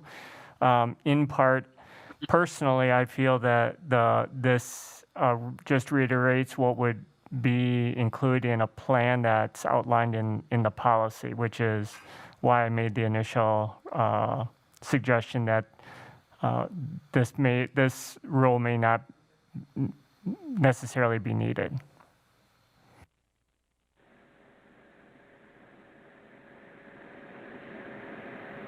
Ms. Love, do you have an opinion on that? I believe that you have your policy, which was also attached, that was approved in November. And that policy specifically states that the superintendent would develop a plan for board approval for the opening or reopening of schools. And so really that plan, you've directed that that plan be developed and have approved it, I believe. And that plan then would guide the process. That would be your procedure. So that eliminates any necessity for having a separate rule. My only concern with having this rule is that it not run contrary to the policy itself or the plan that has been mandated by that policy and has been approved by the board. And if, for example, if you look right there where it says the school may be reopened by the superintendent, that could certainly be a policy and that could be the plan itself. But if you just look at the policy as it's drafted and was approved, it says that the superintendent will develop a plan and have it approved by the board. That's what sets the standard. It's not as broad as what would be in this policy or a procedure. And that's the other thing. You may recall that as we've gone through other policies and procedures, the rules are designed to set out actual procedures for implementing the policy. And I believe that because you said in the policy that implementation will be in accordance with the plan, that you don't really need a separate procedure that other than if you wanted to have a separate procedure like a Rule 1, you would say that schools will be reopened in accordance with the plan that's been approved by the board. And I don't think you really need that. So, Ms. Love, if I'm hearing you correctly, that we could, are you recommending that we omit Rule 1 as long as when Dr. Keiser is developing his reopening plan, that this kind of caveat is included? So if a school needs to shut down because of health department direction or staffing shortages, that will be included in the plan and we wouldn't need a Rule 1. Is that correct? That's correct. Thank you. Board Member Wong?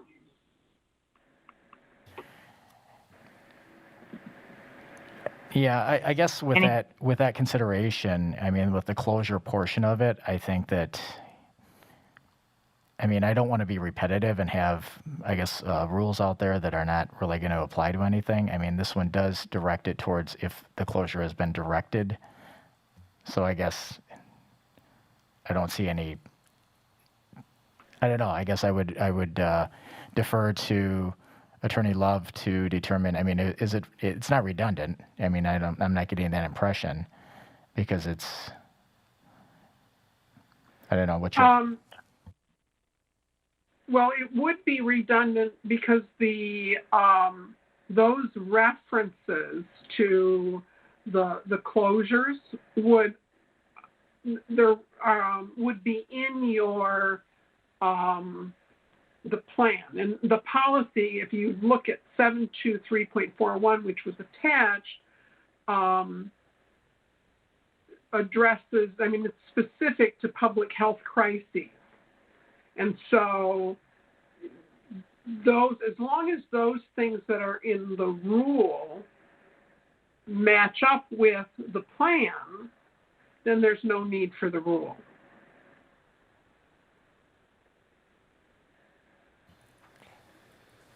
And to your point, Ms. Love, if the plan asked or had something that was contrary to the rule, then there would be a conflict. Correct. So if I'm hearing you correctly, we should omit it. The rule, yeah, I believe that this notion of reopening after closure due to a health crisis is addressed in the in the policy itself and the plan that is developed under that policy. So I would recommend that, to the extent that's addressing what the board really is looking for, that you don't need a separate rule that reiterates those principles.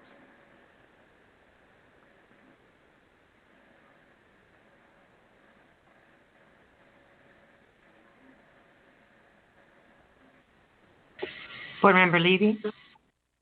So Dr. Keiser, are you comfortable with just making sure that whatever plan you present to the board is in line with policy 723.41 and then omitting policy 723.41 rule 1? Yes, I feel comfortable in a recommendation that 723.41 Rule 1 be recommended to be omitted because the policy itself, these procedures would be included within the plan that the board would be expecting from me. Thank you. Yes, thank you. Do we need some more time for discussion or questions, or are we ready for a motion perhaps?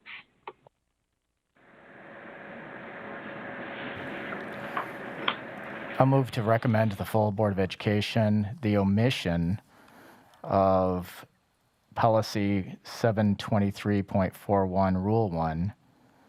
And I don't know, are we actually, do we need to omit it? Because it's not even a policy at this point. That's my question. If there's no motion. You could make a motion to not recommend to the full board this rule, and then it would just simply Die in committee. Okay. Okay, I move, let me restate that. I move to not recommend to the full Board of Education the approval of the addition and layover of policy 723.41 Rule 1, school opening and reopening procedures for the first reading. Second. Okay, we have a motion and a second. Are there any questions or discussion? Oh, excuse me, I need to state the motion. So the motion is to not recommend to the full board 723.41 Rule 1 school opening. And we have, that was our motion, and we have a second. Are there any questions or discussion? Okay, hearing none, all those in favor say aye. Aye. Aye. Aye. Okay. Opposed? Nay. So now we are at policy 723.41 school opening / reopening during a public health crisis. No, that one has already been passed.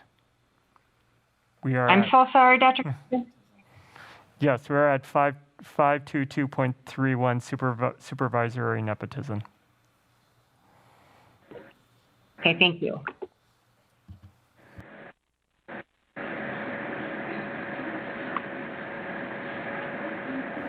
I'm waiting for my computer to, I don't know what's going on with my computer tonight, folks. I apologize, it's loading. While it's loading, Board any- Chair Jacobs, I'm having a similar issue. If someone could project the policy, that would be very helpful. Oh, could it be due to the cold? I don't know, that's odd. Okay, yeah, is that possible, Ms. Show? I am getting the policy up right now. So there we go. Thank you, Dr. Keyser. No problem.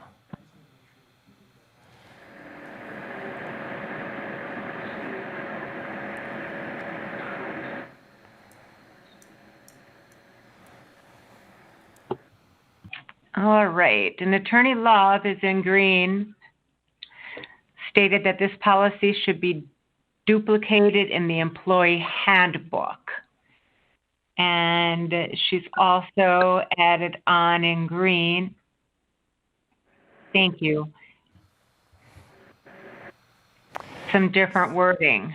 So in the bottom part, they talk, the in green part is from Ms. Williams and Board Member Levy and talking about defining immediate family, spouse or significant other,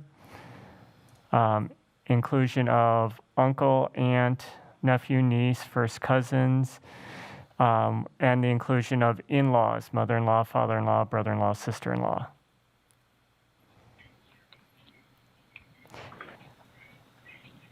I agree with all of the suggestions, and my wondering is there a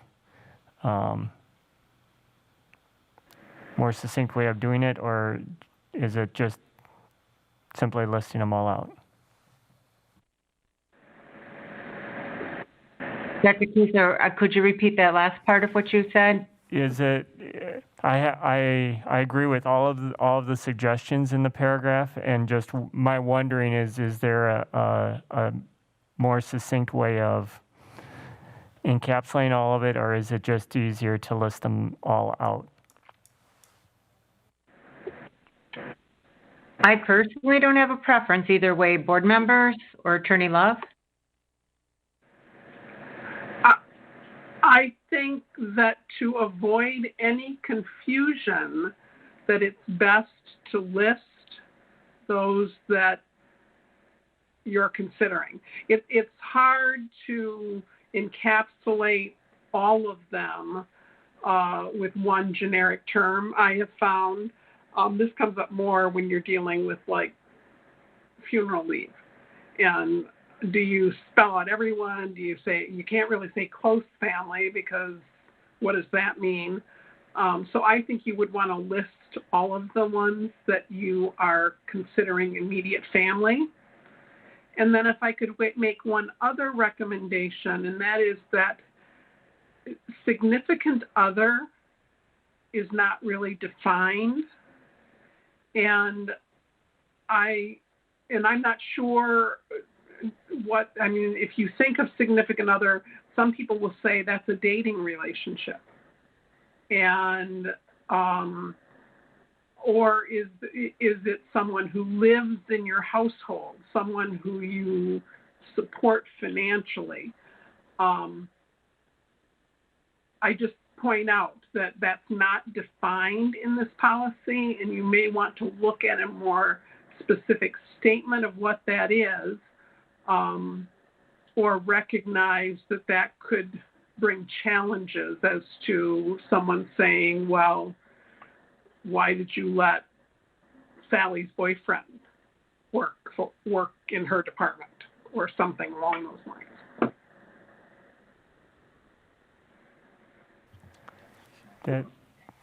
That's an interesting thing that you bring up, Attorney Love.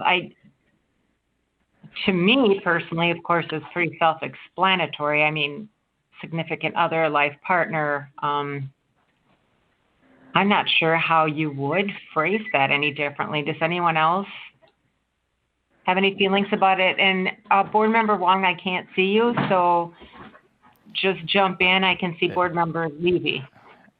That's a tough one. I think we need to be including it, but it's a matter of how do you phrase that. I could see that certainly causing an issue at some point down the road. And if it's not in there, it's an exclusion that I think we need to address, whether we leave it out for now or table it and come back with another definition.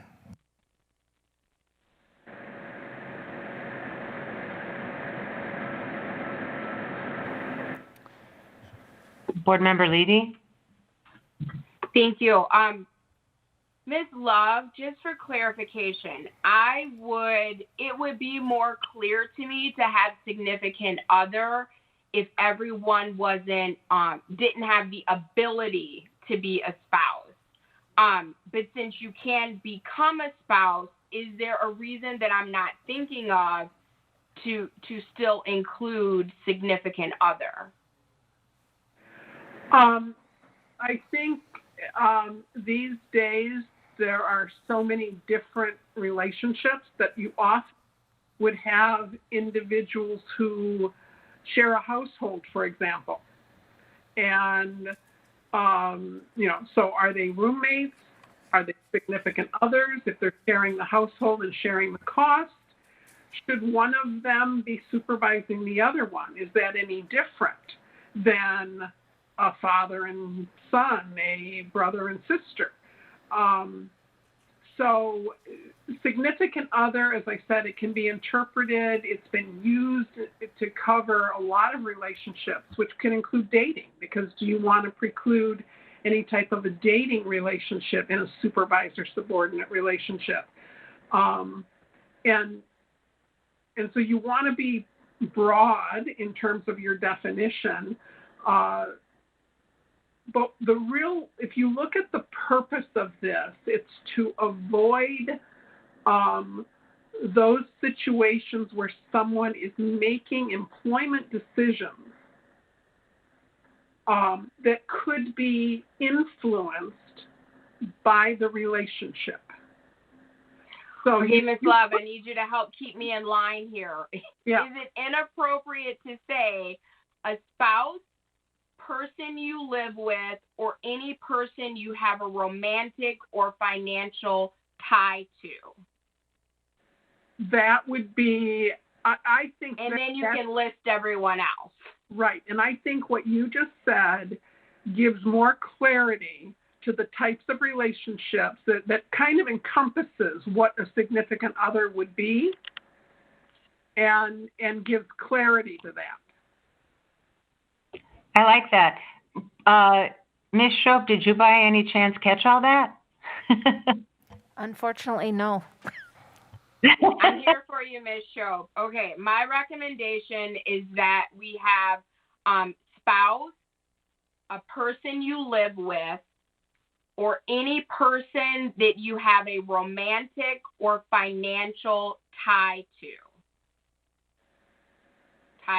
connection with. Or relationship with, Board Member Levy?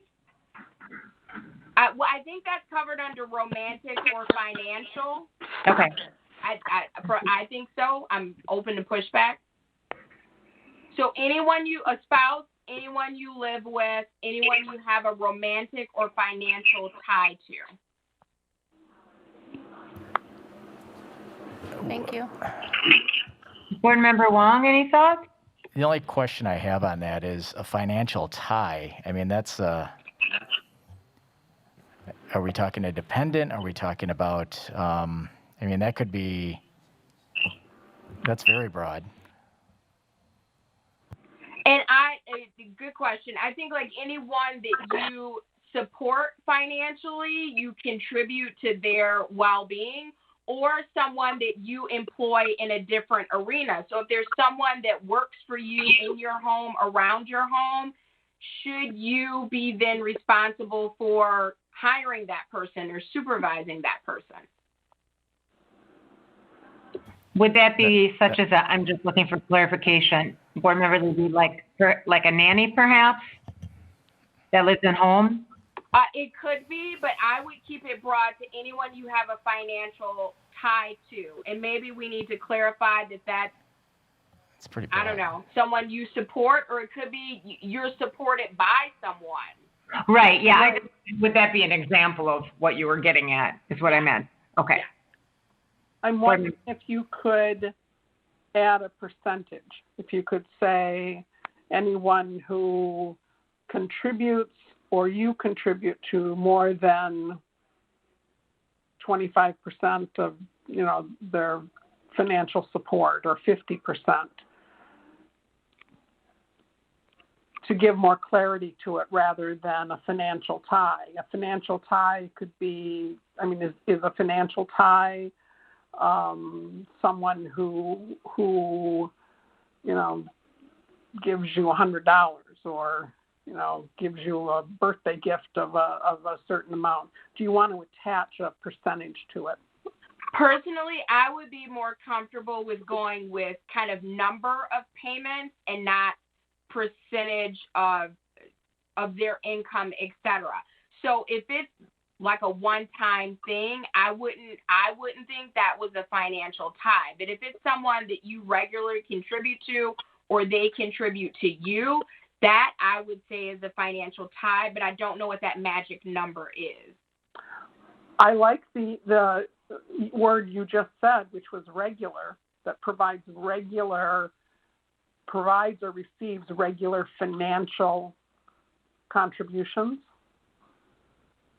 Actually, yeah, I do like that as well, because it's broad enough that we can work with that, yet it's not too, just broad enough, I think. Board Member Wong? I think regular is a much better way to go versus putting an actual percentage, or I think that's going to be, it's broad enough. I think that I would go with regular versus choosing a number of payments or a percentage. Okay, great. Ms. Shope, would you be prepared to read anything back to us? Sure. So I have that where it says spouse or any person who lives with or any person you have a romantic or regular financial support to or from.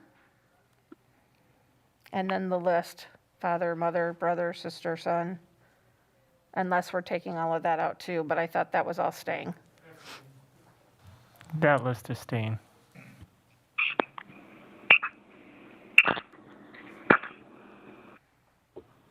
Board members? Or committee members, I should say. Is that a motion on the table then? There is no motion yet. Okay. I'm fine with that wording.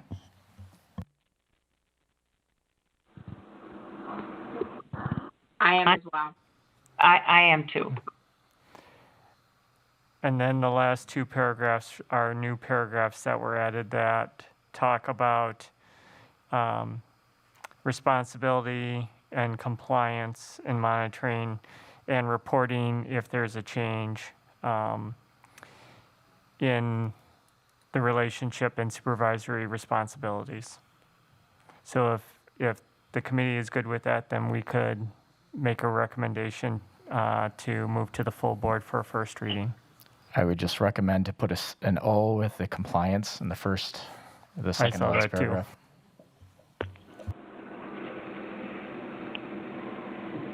We'll run spell check through it.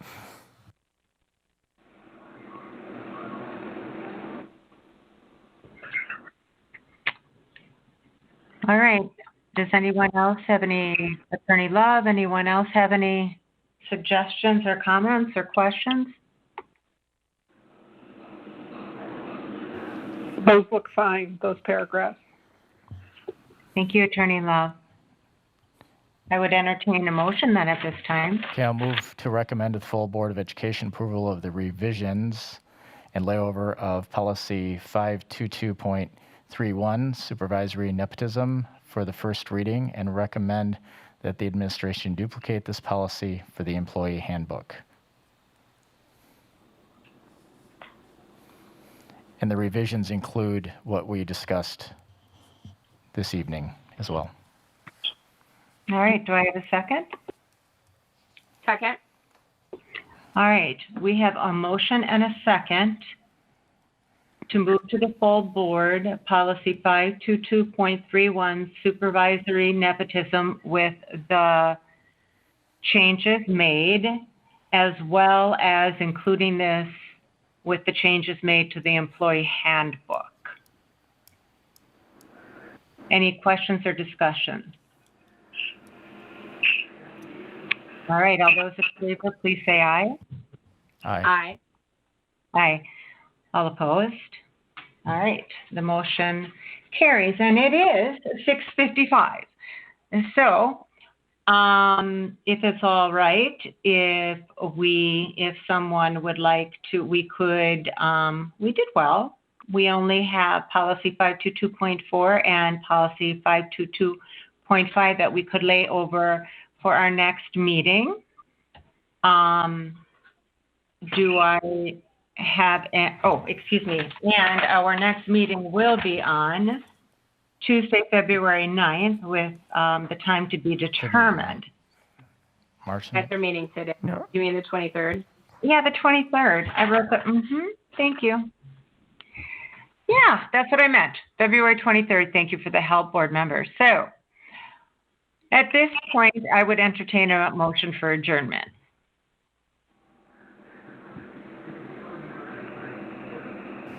So moved. Just out of curiosity, do we need to have a motion to postpone 2, C, and D? I didn't think so because we talked about it with the agenda, but I could be wrong. I'm fine either way. Just, I'm sorry, board member Wong? I'm fine either way. I mean, I just brought it up, so. No, that's okay. Is everybody okay just to go to adjournment? A motion? Okay, awesome. I'll second that. I don't think I really made it. Does somebody want to make the motion? Oh, You did, Amy? Oh, I mean, board member Levy, thank you. Okay, we have a motion and a second for adjournment. All those any questions or discussion? All those in favor? Oh, before we go though, I do want to thank you, Attorney Love, once again for your great help. Thank you and have a lovely evening. Thank you. You guys too. All those in favor, please say aye. Aye. Aye. Aye. All right, all opposed? The meeting is adjourned. See you at the board meeting at 7. Thank you, everyone.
Good evening. Are we ready to begin?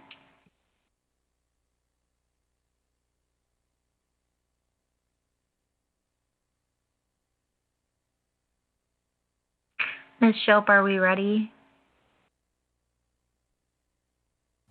She's not here right now. She just stepped out. No, understandable. I know it's been kind of a marathon, so just one of you just want to let me know when we're ready to go. That's fine. We'll get started. You got it.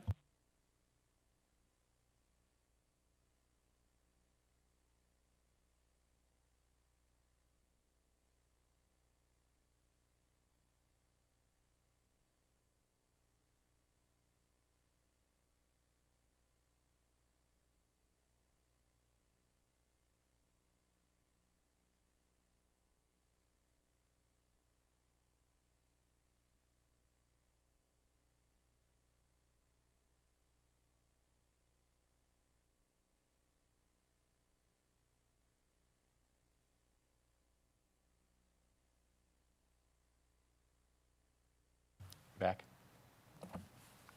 She's back.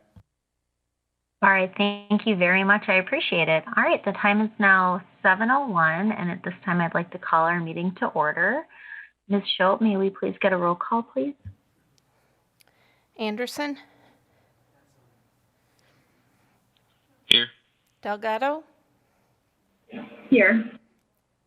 Jacobs, Here. Levy, Here. Miller, Present. Wong. Here. All members are present with Wong in the boardroom. Thank you very much for that. So next, if I could please have an approval of the agenda.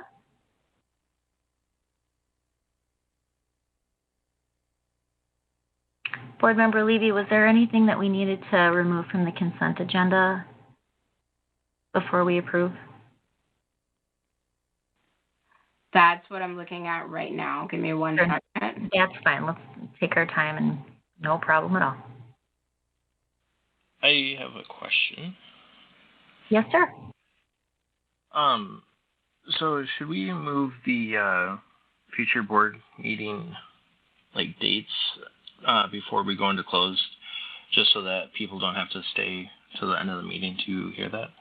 I think that's a very courteous and intelligent decision. So yes, when we make a motion, we can include that. Let me just see what part of the agenda that is. We can move to include any adjustments that Board Member Levy has from the committee meeting, including moving item 7A prior to executive session. Thank you so much for that, Board Member Anderson.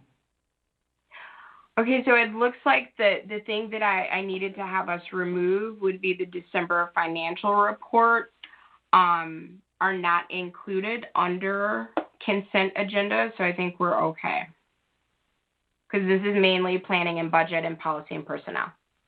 All right, no, that sounds great. And so at this time, I'll entertain a motion to approve the agenda with moving item 7A before executive session. Would anybody like to make that motion? Second. Great, we have a motion and a second. Is there any additional discussion before we vote? All right, all in favor, please say aye. Aye. Aye. Aye. Is there any opposed? Okie dokie, motion passes, and that takes us to, sorry, to scroll back up, the Pledge of Allegiance. So Board Member Anderson is going to unmute and lead us this evening in the Pledge of Allegiance. Thank you, Board Member Anderson. You are welcome. I pledge allegiance to the flag of the United States of America and to the republic for which it stands, one nation, under God, indivisible, with liberty and justice for all. All right, thank you very much for that, Board Member Anderson. That takes us to item 2A, public comment. So before we get started, before I read all of our fun stuff, Ms. Shope, are there any public comments this evening? I'm just double checking quick, but I don't believe there are. All right, and there's nobody present in the boardroom who'd like to make a comment? No, there is not. And I do not have any Right. emails. All right, well then I'll just remind folks at home who are listening, if you would like to submit a public comment for us to read here, I'll just read what you wrote because it'll be better than what I say. During COVID-19, citizens are offered the opportunity to email in their public comment or comments to its public - or hyphen comment at sdb.k12.wi.us from the time the meeting is posted until noon on the day of the board meeting in order to be read aloud during the public comment portion of the meeting. And of course, anybody feel free to contact us anytime at Board of Education at sdb.k12.wi.us. Great. Thank you very much for that, Ms. Schoep. And that takes us to item 3A. Dr. Keiser, would you please give us your report? Thank you, Board President Miller. Let's see here. Let me present. All right. So, good evening. I just want to take an opportunity again to share this informational update with the superintendent's report. And start by thanking all of our schools and our departments for their continued collaboration in this work. I love this slide because it reminds me of the family that we have here in the school district of Beloit. Under my direction, Monica and her small and nimble team have continued to market and promote the district and our schools. As I shared at the last meeting, this presentation, as well as my past presentation and other information, is included on our websites. And then also shared out across our district on our district staff weekly videos and biweekly newsletters. So one of the most frequently asked questions that have been asked since the fall, and we started in distance, was the anticipation of coming back to in-person, and what would a school day look like if we did move back in person. So under my leadership, it was important that the staff and the students come back to the most normal possible day that we could create during a pandemic. And so to that end, the start and stop times for our schools, as you can see listed here, mirror that as pretty closely to what we've had in the past. Now, the doors, these start and stop times represent the start of the school period and the end of the last school period. The doors will tend to be opened earlier so that breakfast can be served, as well as admit students who are being transported on our buses. And it also does not include every nuance and detail because we do have some programming that does follow slightly different hours. So when we think about getting our students to and from school, it was very important that we not only follow the county health and CDC guidelines, but telling transportation to work with our Durham contractor and working within the contract that we have, develop a plan that will get our more than 1,200 plus students that we transport regularly, annually, to and from school within the confines of a normal start and end time and the reduced capacity on the buses.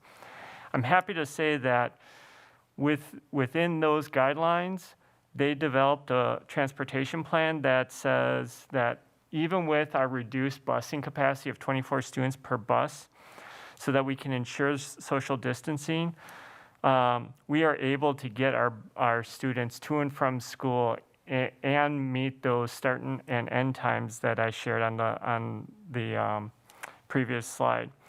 It is through that planning, as well as Durham reached out to families and asked about self-transport during this time, that has helped establish this transportation plan. The expectation that families will have is even before students get on the bus, families are going to be filling out a screener so that we know that the students who are getting on the bus are able to come to school. In between the routes, the buses will be cleaned and sanitized, and that additional time and effort for the clean and sanitizing between routes did not impact the start and stop times for transportation. Now, some of the things that had to adjust as part of the transportation was that when students get dropped off, if families are dropping off their students, they're not able to walk them into the building. We want to make sure that we are maintaining that bubble within the building for the safety of our staff and our students. We want to make sure that the students and the staff that are in the building, our health school staff, are doing the contact tracing. If we were to allow individuals to come into the building, that expands the scope of the contact tracing if it were needed. And we want to minimize that person-to-person contact as much as possible. So if families need to come and pick up a student or drop something off at the building, staff are actually going to go out and meet and greet families, as well as escort students from the building to a waiting parent or guardian if they need to be picked up and taken from the building. Dr. Kaiser, I'm so sorry to interrupt, but I forgot to ask you before you started if you wanted us to do questions in between or wait till the end, but Board Member Wong had a question. Do you want to go ahead, Vice President Wong? Sure, if that's okay. Yeah. When you talk about transportation, and maybe I was looking through here that there are some things, but I didn't see it on there. There was a couple of issues that have come up related to that, and I guess perhaps you could address that. The first one was the busing timeline. With the number of kids being 24 to a bus, it was going to require two things. One, a larger number of buses, which there was question about whether we would have the number of buses. And then the second one was the timeline, that by the time we got all the kids into school, it would be well into the mid-morning. Absolutely, and so the way that the transportation plan was developed was both informed and was informed by our instructional model. So by going to a cohort model where we're only transporting half of our students to the buildings on any given day, that reduced the number of students that we needed to transport. In addition, by Durham reaching out and asking families if they had the capacity during this health crisis to self-transport, that also reduced the capacity or the demand on the buses. So that once we looked at who could self-transport and we balanced the school groups into 50 and 50 models, we were able to maintain the same number of buses, to not increase our busing contract, and still be able to meet the time frame needed for not adjusting the school start and stop times.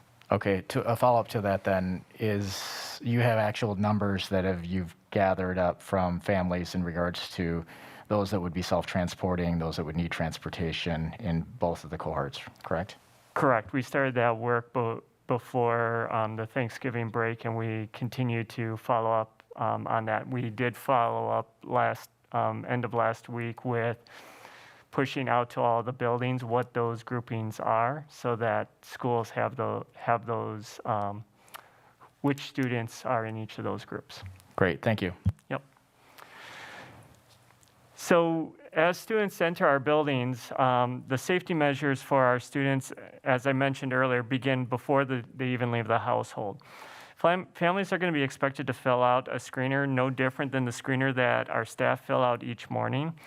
And to fill this out, we've provided already in Skyward, in our SDB app, and on our Safe to Learn website, the same COVID-19 videos that our staff watch to help educate our families around the expectations and what to look for in filling out the screener. In this manner, once we are able to determine if the student's able to come to school, once they get to school, we'll actually be checking the students in, and when they check them in, what we'll be checking is if they filled out the screener or not. If a student did not fill out a screener, working with our director of school health and her team, they will actually be doing phone calls to address any students who came in who did not have a screener filled out. So another point of contact, another point of screening and safety is when the students come into the building. Again, as we've said all along, our students, staff will be required to wear masks at all times. The only exception to that is when they are eating. And also, we've been working to ensure that our individual materials for our students will not be shared. So they'll be issued individual materials within the classrooms. And in those situations where materials need to be shared, they will be sanitized in between use. Example of that would be if students at the high school are in a laboratory or tech ed classroom where they would be using materials. Or for instance, in an elementary music class, if they were using drumming sticks or something like that, they would be sanitized in between. Thank you, Dr. Keiser. I think we have another question from Vice President Wong. Go ahead, please. Mask wearing. This is a topic that's come up on numerous occasions. And I guess what is going to be the policy or the procedure for mask wearing, specifically for people that either they can't wear them or they don't wear them properly? Are we going to have strict protocol? I know in other districts, from speaking to other people from other districts, that there generally hasn't been a problem because they've made it mandatory and they just basically have said this is what it's going to be, or we have an alternative, which is virtual school. So I'd like to know what we're going to be doing. The short answer would be ditto, but absolutely, we have come up with the exact same procedures here with the conversation as it pertains to masks. In part, talking with other districts, the transition to in-person had a period of time where there were a few individuals that other district superintendents reported needed to be transitioned to 100% distance learning for not following mask protocols. But by and large, the reason why there hasn't been is because students have wanted to go to in-person. If a student or a family wants to stay in distance learning, they will have that option. That being said, if a student does not follow our mask rules and protocols, that's the conversation that administration has with the family, is that the transition will be to distance learning. So it's not a question of leeway, it's a question of this is the expectation, and if you can't follow the expectation, this is the alternative. And the same thing applies for staff. I mean, not that we're going to kick them out or anything, but I mean, the expectations should be the same for staff, correct?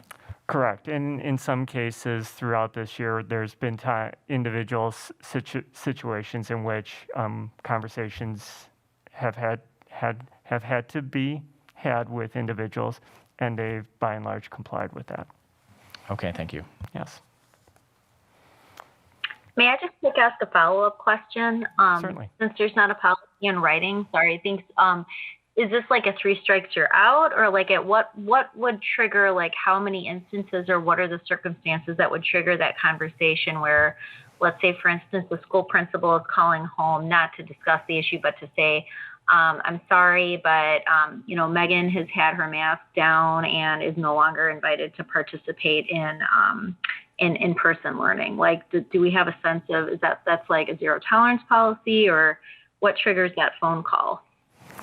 What triggers the phone call is the minute that administration is being contacted for an incident. And so it is, I will say personally, the idea of zero tolerance I always ask follow-up questions about what individuals mean by that, because I'll walk around and if I sneeze, there may be an incident in which I need to go into a bathroom and blow my nose and do that. So those incidents aside, if we see willful disregard to follow those expectations, staff have been told that they reach out to administration. Administration will follow up with parents at that point.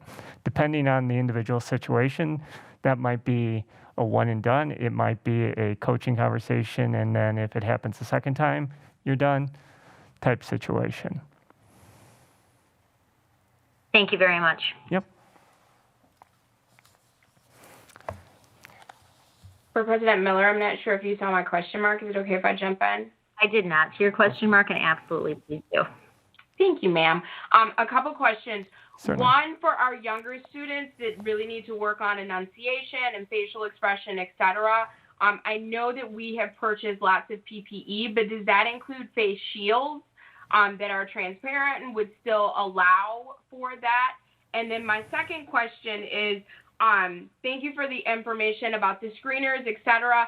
So let's say you have 20 students that arrive at school via the bus or et cetera, and they haven't filled out that screener. Do we have, like, logistically, where are those students waiting? Is there supervision for those students because they can't all be clustered together in the same place while the nursing staff is going through the process of contacting families to get those screeners complete?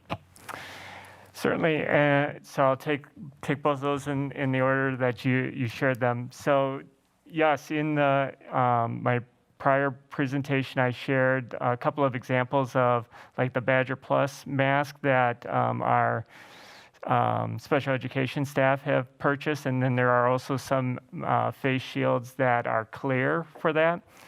There have been some requests, although I can't recall off the top of my head exactly who has made additional requests for those kind of clear shields, but they are available, and those are things that we have thought of for particularly students who have speech and language services and needs, so that we can and deaf and hard of hearing students so that they can read the lips. So yes, we have those. As far as the logistics, I did talk with Ms. Babilius, our Director of School Health, and she did run through a protocol in which she talked about how students would be coming in and students would be checked in. In essence, what it would be we check in the students, we scan their barcode, that barcode is tied to Skyward, and that Skyward is tied to the screener. So basically they would scan the student's barcode saying Dan Keyser's coming in. If it's green, they've had the screener, they are able to come into the building. If it's red, they get directed to a location in which the, as I've been told, the school nurses and health room assistants will sequester them, make phone calls, determine if they are able to be in the building that day or if they need to be held until a family member can be picked up and taken home. Perfect. So I just want to confirm, like, conversations about appropriate distancing and then supervision since students can't be clustered together, that's already been discussed and worked out, correct? Correct. Okay. And then you brought up a new element, the barcode. Is that going to be like on kids' IDs or? Correct. Do they come in and they show their ID that has a barcode and then they get scanned? Correct. Yes. Okay. And then I'm assuming if for some reason Amy shows up to school and I don't have my barcode, then it's the same process for if I didn't take a screener and that'll be handled? We actually are looking into having a backup plan where we would have an electronic booklet with the picture of the student, the name of the student, and the barcode, so that way we don't hold up the line for checking students in. Perfect. Thank you. Yes. So another question that that has been asked in our frequently asked questions moving in person is food service, and again, under my leadership, I wanted to ensure that our students experience as much of a normal school day as possible that you can during this pandemic. We will be serving breakfast and lunch as well as continuing to provide grab-and-go meals to families who have children 18 and under. So continuing what we're doing now and expanding it if in person. Our elementary, intermediate, and Bully Learning Academies will have breakfast delivered to their classrooms. All of the breakfasts will be individually sealed, and there will also be sanitation wipes included in every bag so that students can clean their desk area afterwards. At Beloit Memorial, they will be actually using the cafeteria, and similar to the picture that I showed at my last update, those plexiglass shields will be set up in the cafeteria so that every student would have their own individually assigned area. And again, breakfast bags are sealed and sanitizer wipes are included so that people can clean up afterwards. The reason why we are not providing an a la carte in this scenario is to minimize food handling. And so when we think about the lunches, we purchased bento boxes. And so I have a picture, but then for those who are able to see on the screen, I'm holding what one looks like. And the nice thing about this is it's all sealed. So we have bento boxes for cold and hot lunch. So students would be able to say, I want a cold lunch, I want a hot lunch. It's all individually packed. And then again, historically, we've had 4 of our elementary schools that provide lunch in the classroom. And we, again, a thanks to the building principals, business, food service, facilities, school health, in all coming together to collaborate to maintain that historical sense of normacy for lunches. They're able to bring those bento boxes to the classroom and provide that lunch. While at the intermediate schools, the high schools, and then the other two elementary schools, the cafeterias are going to be set up again, socially distanced, plexiglass, sanitizers, assigned seating so that if we need to do contact tracing, we are able to do the contact tracing and be able to know who was in close contact with whom during the school day. Thank you so much for that, Dr. Keister. I think Vice President Wong had a question. Perfect. Go ahead, please. Yeah, the 3-way plexiglass walls, how stable are they? Or are they something that could easily be knocked over just by somebody tapping on it? I can see that being a challenge.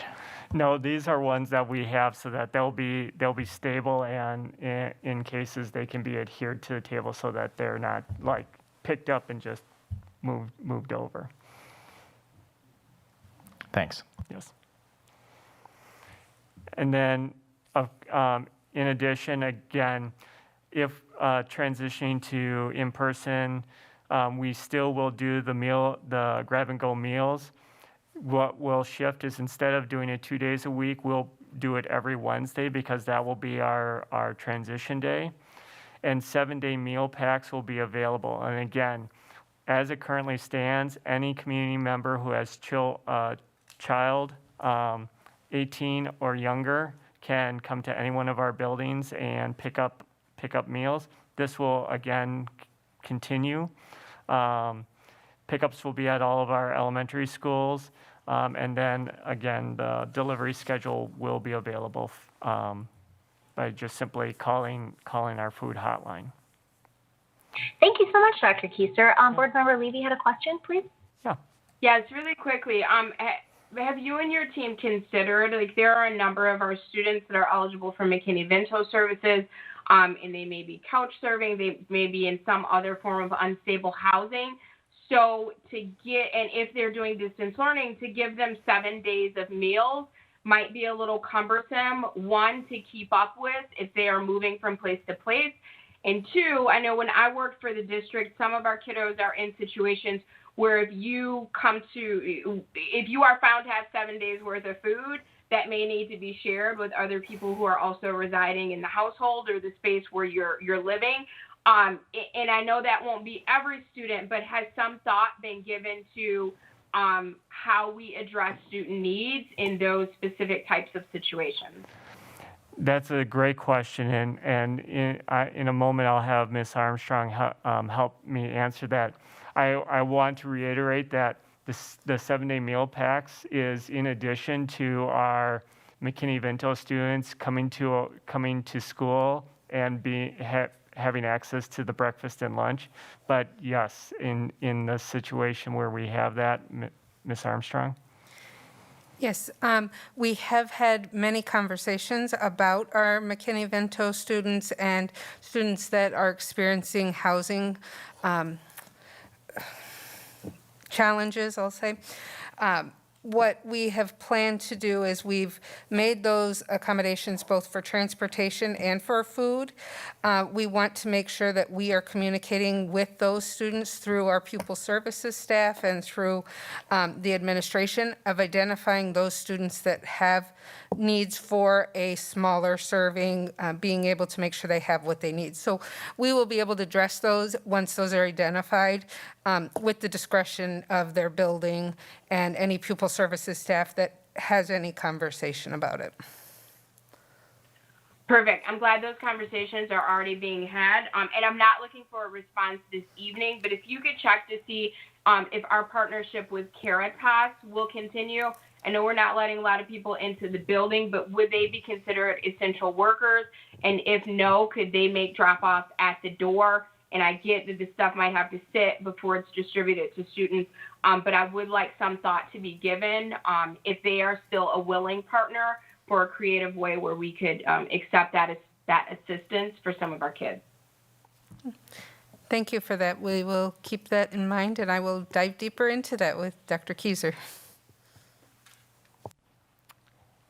Thank you for bringing that up.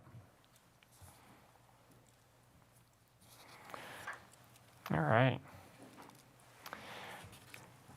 So, as I had mentioned earlier, to ensure that we maintain our health and safety for our staff and our students, we've made the determination that volunteers and visitors for the remainder of this year are just not going to be permitted in our buildings.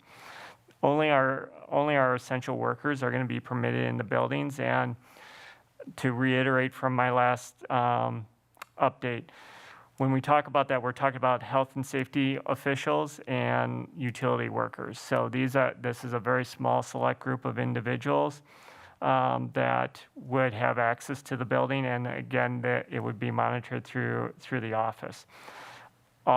Anyone entering the building would have to wear a mask and complete a COVID screener, again, to account for anyone coming into the building.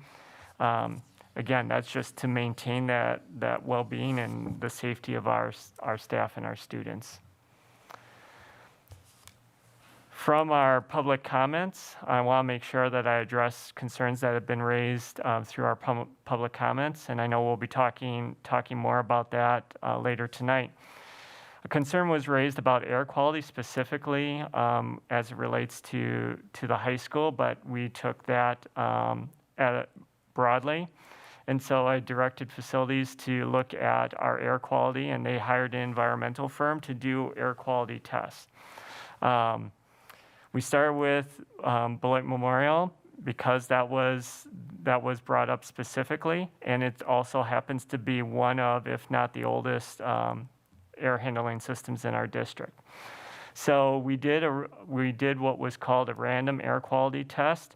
They go to random areas on every floor in the building. The line that the Environmental Protection Agency has established for a clean air environment is what they call 500 counts per M3. M3 means cubic meter. And what the count is measuring is what they call airborne particles, or what they call spores. So if you maintain 500 or less, they say that you have a clean air environment. The air outside of Beloit Memorial is at 217 counts per cubic meter. The highest indoor sample was 93. So the tests are ongoing for all of our sites, but we are very confident and assured that the work that facilities has done this past summer in advance of our staff coming in is ensuring a healthy, clean environment for our staff and potentially our students if we transition moving forward. questions. Thank you so much, Dr. Keiser. Yeah, it looks like we have a question from Board Member Jacobs. Go ahead, please. Thank you. Dr. Keiser, I have heard concerns in the past at the high school where over time we've created offices out of classrooms and that type of thing so that there are small spaces that are offices, and I've heard concerns about airflow.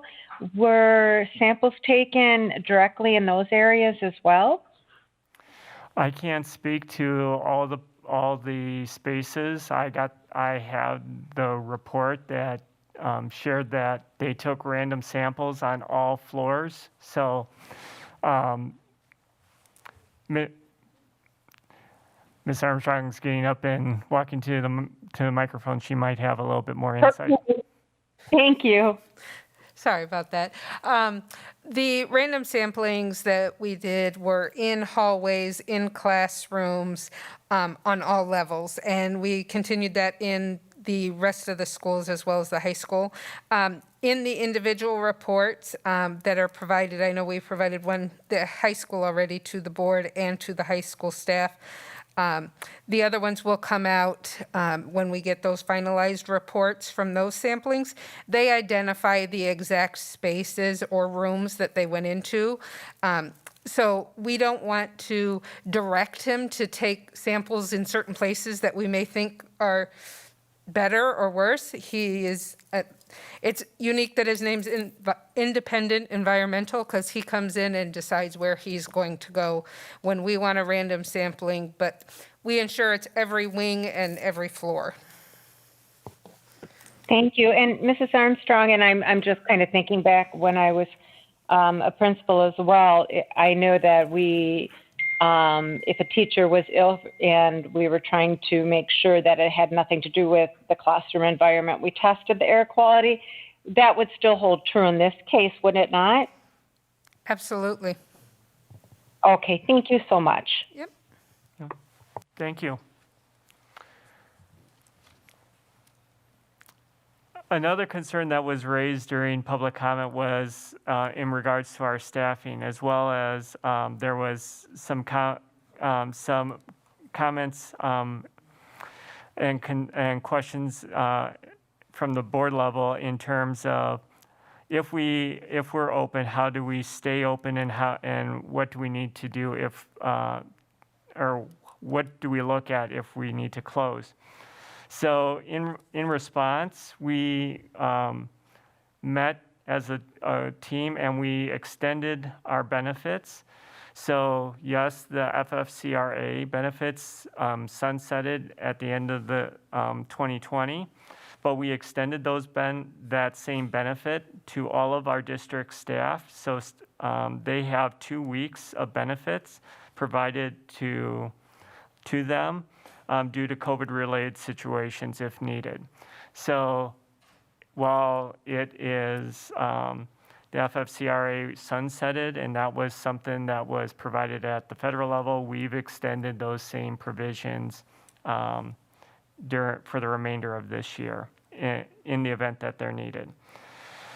To stay open, we as a district and as schools need to follow the plans that we've been laying out. So we have to follow doing the screeners. We have to follow our plans for transportation. We have to follow our plans for food service and cleaning and quarantining if needed. That's how we stay open. If a building needs to close, it really is, if we follow the plans and the protocols and procedures that we've outlined, we can stay open. But if we have to close, it would be for one of two reasons. Either we have a localized outbreak, which we now have language for because it has happened in distance learning. The health department identifies a localized outbreak and shuts a building down for 2 weeks.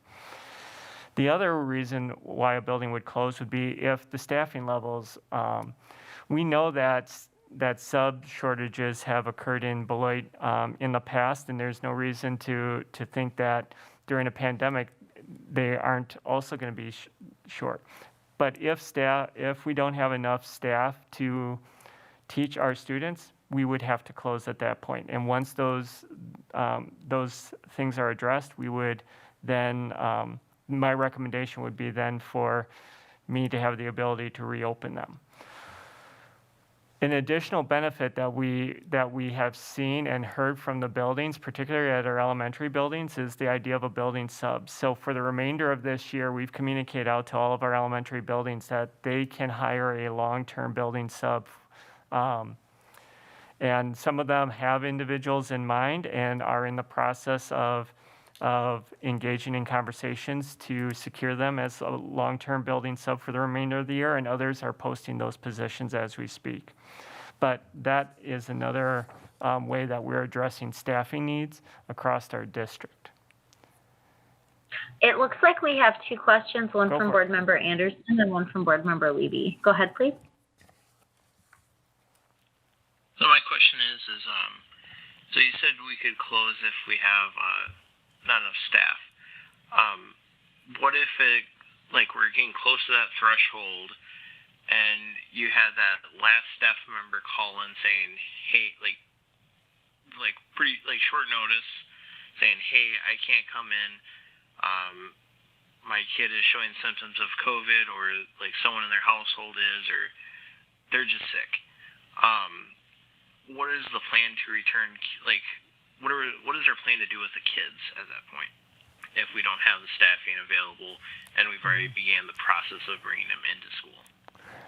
That's a great question. So we work with our staff and with our administration. If we start to see that we have a lot of staff that are not able to come in for whatever reason, then they let us know at the district level, and we have to make the determination in conjunction with the school, can they staff all of their rooms? If we can't, then we have to make the call that we have to close the building.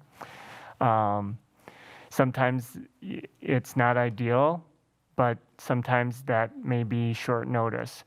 But know that we would be working with all of our staff to ensure that we can have our buildings open. So that's about as detailed as I can get right now, because it is a very nuanced situation when you're talking about say a 2-section elementary school versus a 1,700 student high school.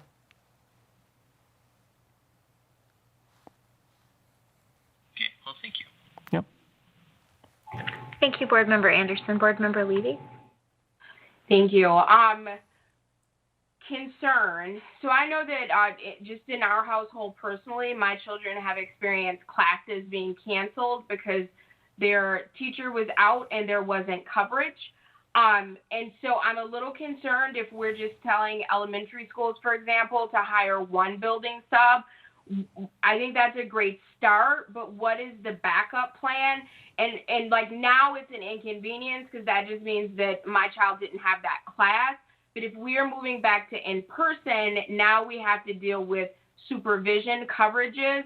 And then my part B to that question is, are the building subs, I'm assuming the question is yes, but I just want to confirm, going to go through PD and simulcasting, et cetera, because it's not just the basic, I'm subbing for the day. It's I'm subbing and connecting with my in-person audience and my virtual audience as well.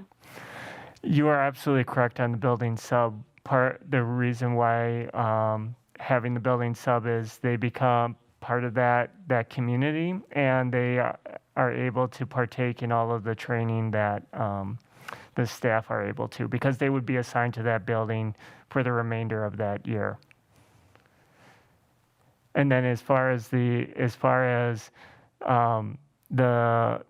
one building sub, I believe, and I'm looking at Ms. Armstrong, if there are more than one building subs in other buildings. At the high school, they have 3 or 4, and then at intermediate, they have 2.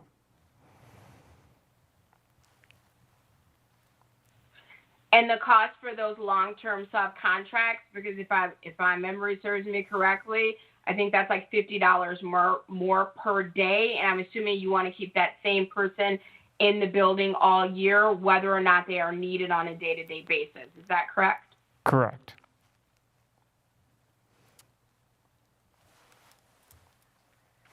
And then those costs are coming because we've been able to save costs, sub costs thus far this year.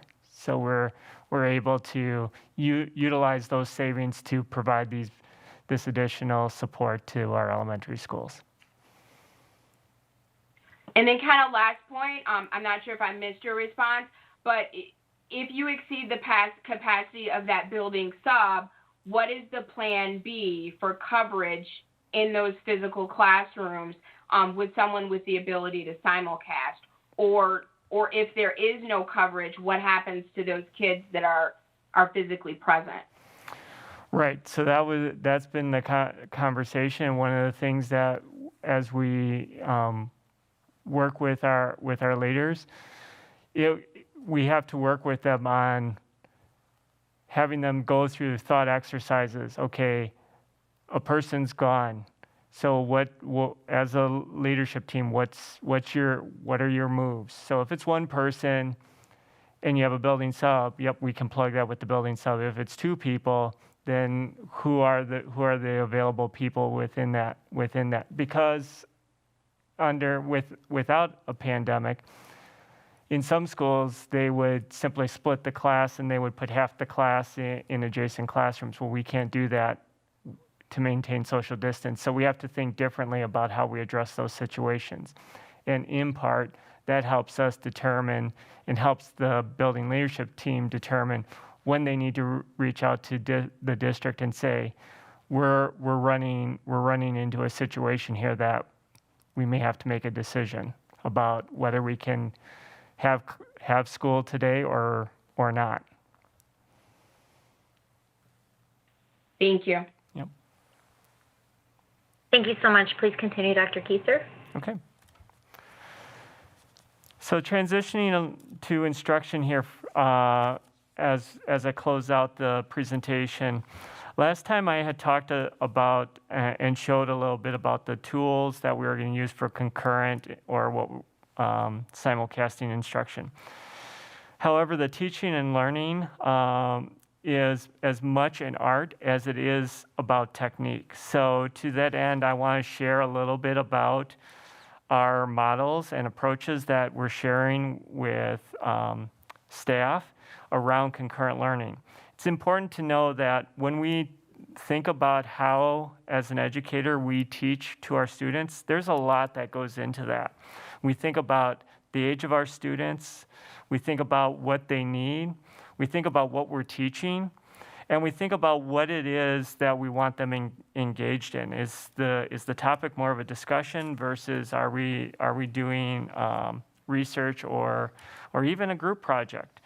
So when we think about the tools in our practices, we're planning for instruction so that we can allow opportunities during those class periods for real-time learning, whether the students are in the building, in the classroom, or at home. Our resources and tools provide for that opportunity for not only the teachers, but also the students to engage with their classmates, even if they are at home. And again, we are looking and planning for those opportunities to engage students in dialogue and learning, and then be able to provide a schedule for the students at home, while different than what it is right now, but it's aligned to the learning that is happening in school, and account for time, some independent time, so students don't have to remain logged in 8 hours a day. And then again, meeting students where they're at. So this idea of differentiating learning opportunities, it's really about meeting the students where they're at. So I'm going to talk about, yep, go for it. I'm so sorry to interrupt. I thought you were done. Vice President Wong, go ahead, please.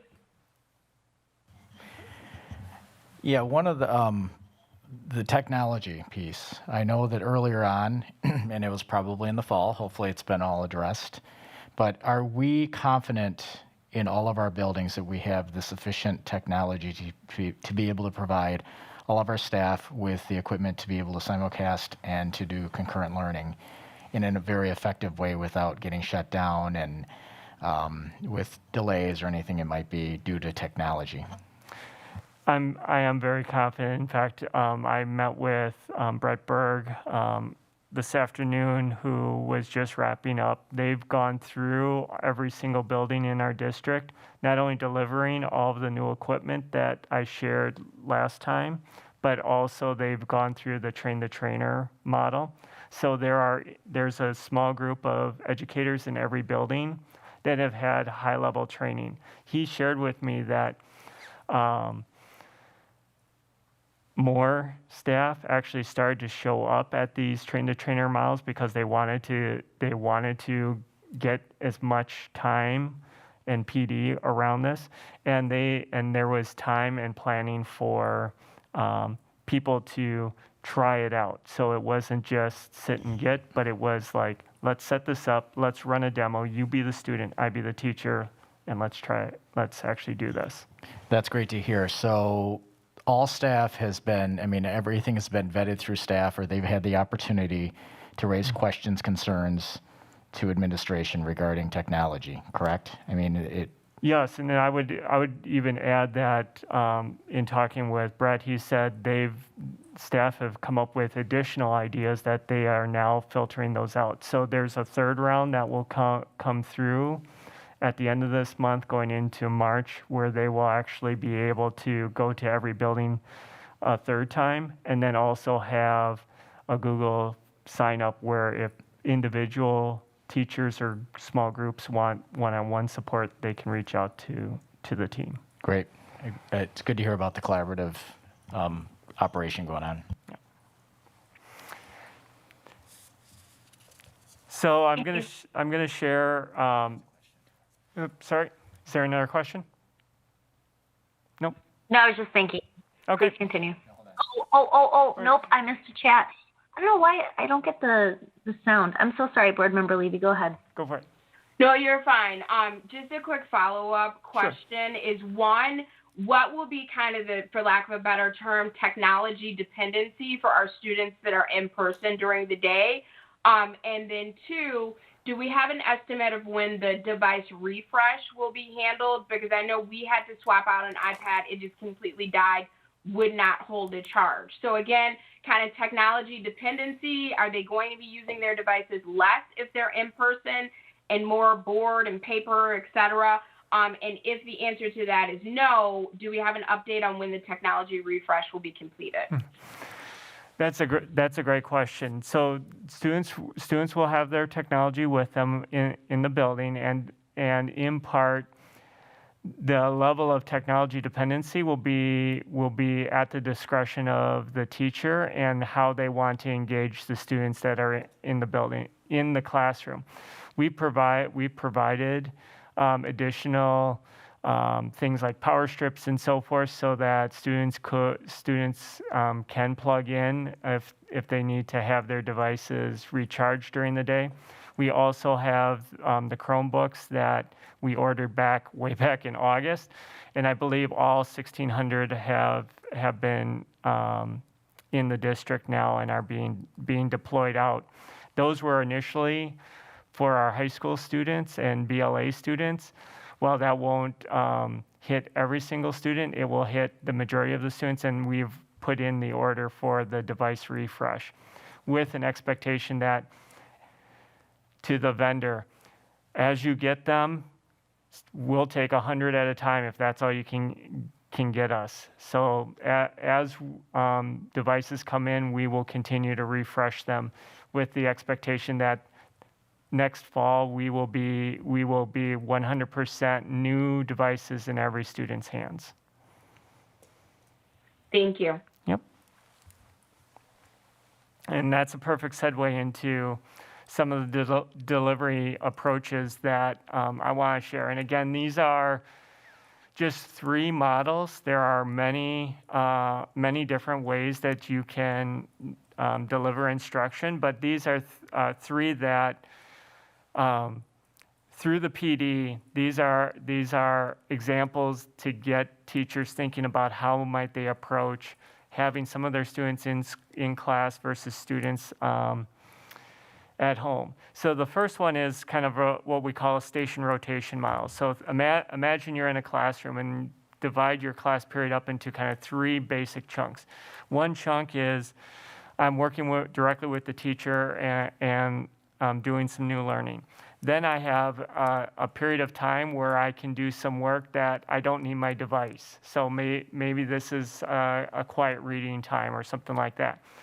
There might also be a third station in which I might engage in some level of learning with my device. It doesn't matter if I'm at home or at school. I can still have offline time and online time and time with the teacher. In essence, this is kind of mirrors what we do in some of our schools already.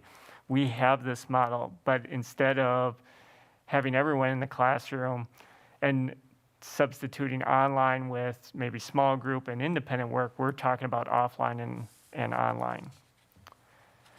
Another approach to kind of go to another way of approaching instruction is the flipped classroom. So those of you who are familiar with the terminology, flipped classroom basically literally flips what we typically think of a classroom. So if you think of a classroom as being one where you come in and you engage directly with the teacher around new learning and then do some application stuff, this flipped classroom actually preloads new learning through an asynchronous format, so outside of the direct instruction. So there might be, say, a instructional video that they watch. It's self-paced. Students can listen to it as many times as they want, and then the time that's in the classroom or engaged with the teacher and the colleagues are about the application and asking questions and problem solving around that new learning. So if I think about it from my background, I was a physics and math teacher, and I'm going to take a little journey down my physics brain. So if I was teaching a flipped classroom, I might give a short video where I talk about Newton's 3 laws of motion. I might introduce it, I might talk about what they are, might even give some simple examples. And then when students come into the classroom or log online, I might have a demonstration in which we actually apply Newton's 3 laws to a situation, and we discuss what Newton's 3 laws are in an application sense. So that's the flipped classroom model. It allows the time that the teacher has with the student to be focused in on meeting the needs of the student and not providing that new information. Now, that isn't to say that the teacher isn't reteaching. That does meet the need of the student. And so if that's what the student needs, that's what the teacher does. But the pre-learning before the classroom takes the place of the homework that happens in what we consider a traditional classroom. And then the last one is probably the most personalized of the 3. This is what we call a playlist model. So if you think about a playlist, imagine walking into a classroom or being posted on Seesaw or Google Classroom, a playlist, and say, okay, we're going to be learning about algebraic expressions. So to learn about algebraic expressions, here's a menu that can hit those standards in 3, 4, 5 different ways. And as a student, I can engage in the way that I feel best suits my needs. This provides pathways for all of our learners, and it's highly differentiated because it can have, that playlist can include things that go from grade level to enrichment, so extending beyond the grade level, as well as supports and scaffolds for a student who might not be seeing themselves as a strong math student and wants that extra support. This is highly individualized, and the teacher acts as a facilitator of the learning and meets with these students in conferences and helps them. This is most akin to project-based learning in some situations. So I'll let people ask questions about the instructional models, because those are three very different models. And again, these were shared with our train the trainers as well as our buildings to get the juices flowing as to how teachers might want to think about engaging their students. If not, I'll move forward. I'm almost done. I have only two slides left. Again, I've talked about this before, and I will keep talking about this. And again, our school district of Beloit app, we have over 10,700 downloads of this app. It is our one-stop shop. If you have this app, you will not miss out on a communication, whether you're a student, a family or a guardian, or a staff member, because everything goes through this app. In my last month's student advisory group, we actually asked our students, Ms. Christopa and myself, like what things would help us engage students more, and they gave us some really great ideas, and we are exploring ways to improve and update the app so that it meets the needs of our students.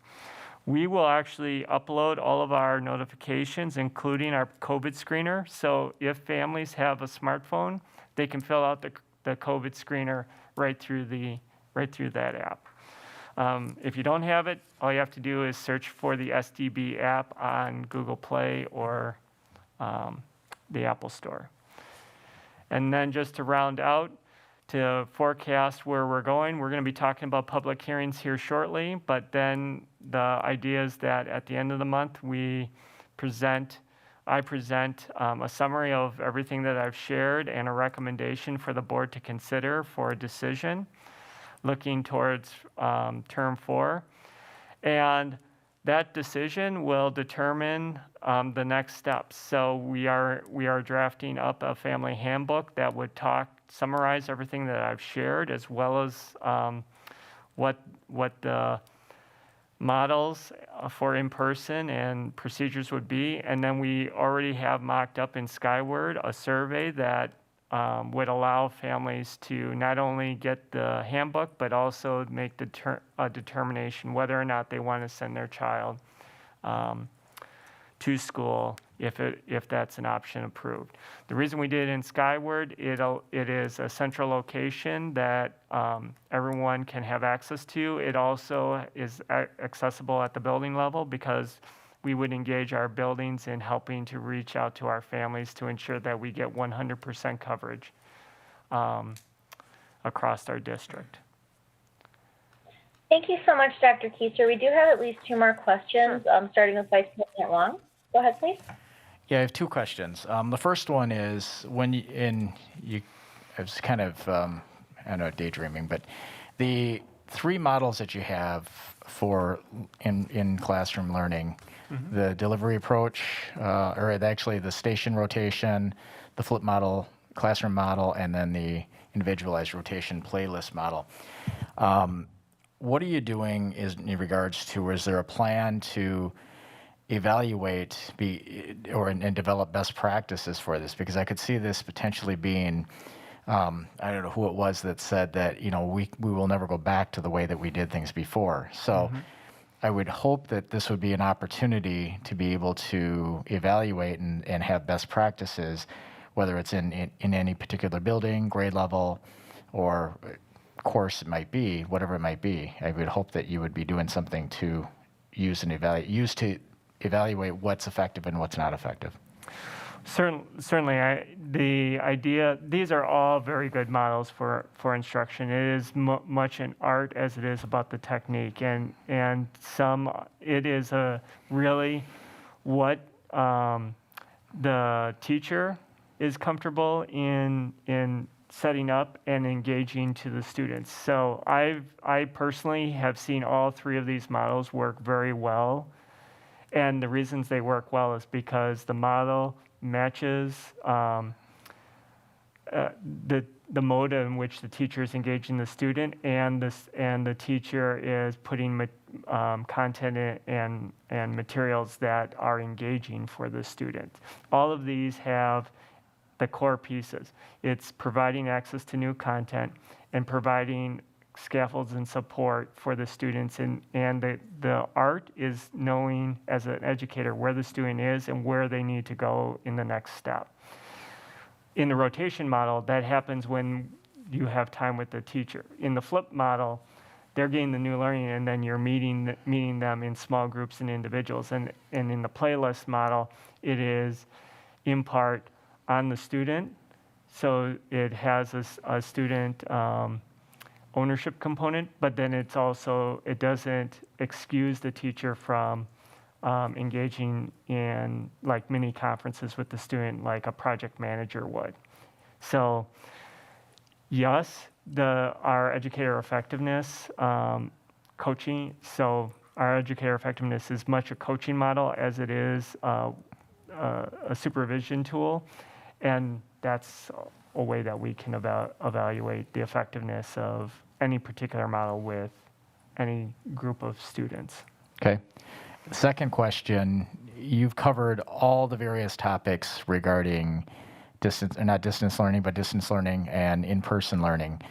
One thing that I didn't see here, and I did see it in your update, your weekly update, was what about testing? Have we heard anything? Where are we at with that? I know there's the two different models. Yep. And what happens when we do have a situation in the school, whether it's a staff member or a student? Are we going to have that ability? So we continue to reach out and take a look. One of the things that if we do go down the road of doing in-district testing, we have to get a waiver from the state to be a lab testing site. And one of the things that we're looking at very carefully is the time and effort it takes to get the waiver versus the availability to access testing with not only our healthcare facilities in the area, but also our pharmacies that now are able to do that testing. So if we can do it for, if there's a lower threshold to testing by utilizing what's already existing, and there's little or no cost to that, we'll go that route as opposed to taking the time and effort and waiting for that waiver. We can just move forward with the resources that we have currently available. Okay, thank you. Thank you, Vice President Wong. Board Member Levy? Dr. Kieser, is there a screener backup plan for families that don't have access to the internet? Is there like a call-in number where they can say, yep, my kid is fine, or is there like a paper they can sign off daily, no changes, et cetera? I just want to make sure that we are not leaving out families that may not have regular or at all access to the internet. Yes, I will actually double check that. I know currently for our students with special needs, in those situations, we do have a paper backup. I will follow up and I will send a update in my weekly board update to answer that question. Thank you. Yep. Thank you very much for those questions. Are there any other board members who would like to ask a question or make a comment at this time?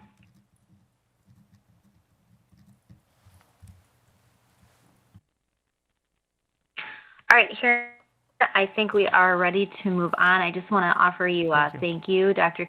Kieser, for preparing this presentation. And I'm sure, I know I've written down some questions that I think would be more appropriate to ask later that I'll bring up at the next public meeting so folks can hear, but I don't want to put you on the spot at all.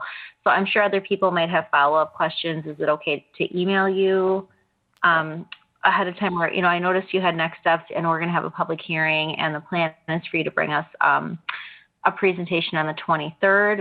Is it okay for board members to reach out to you between now and then with any other clarifications? Absolutely.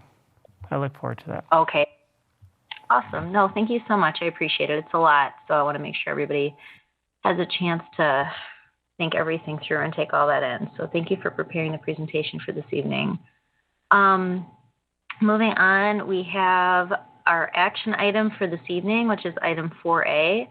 It's a discussion of public hearing for opening and reopening of schools.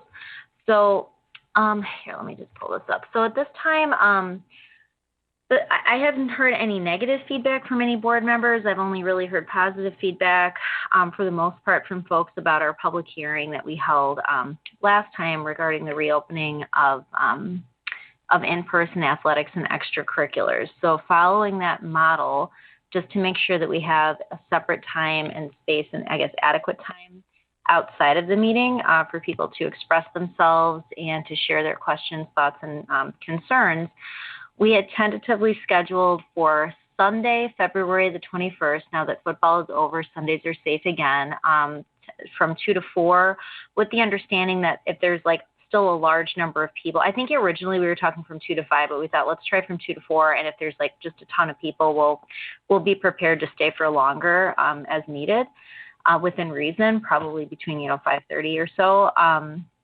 But just because last time participation kind of dropped off after the first hour and a half, we're going to schedule it from 2 to 4 initially, was the idea. So that's up for board member discussion, and once we kind of work out the details, we can take an action to schedule that public hearing and commence with notifying community members and community institutions and organizations so people can be prepared.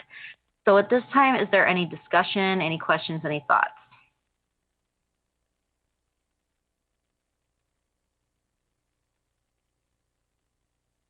Yes, Board Member Levy, followed by Board Member Jacobs.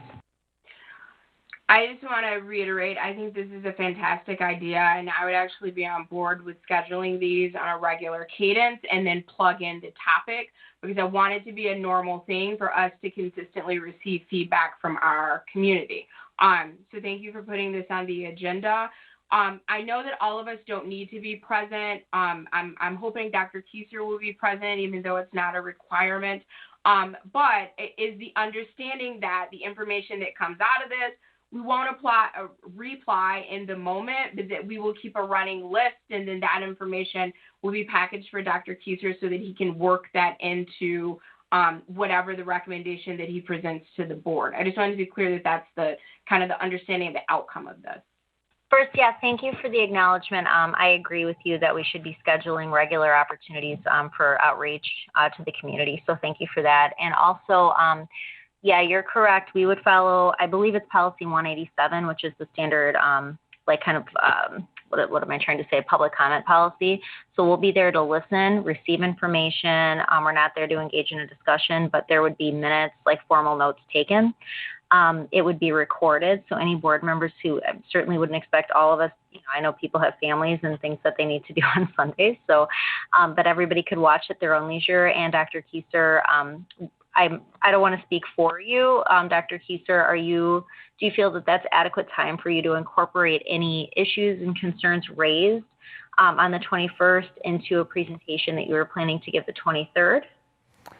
I think that depending on what is brought up, I feel confident at this point that I could incorporate that.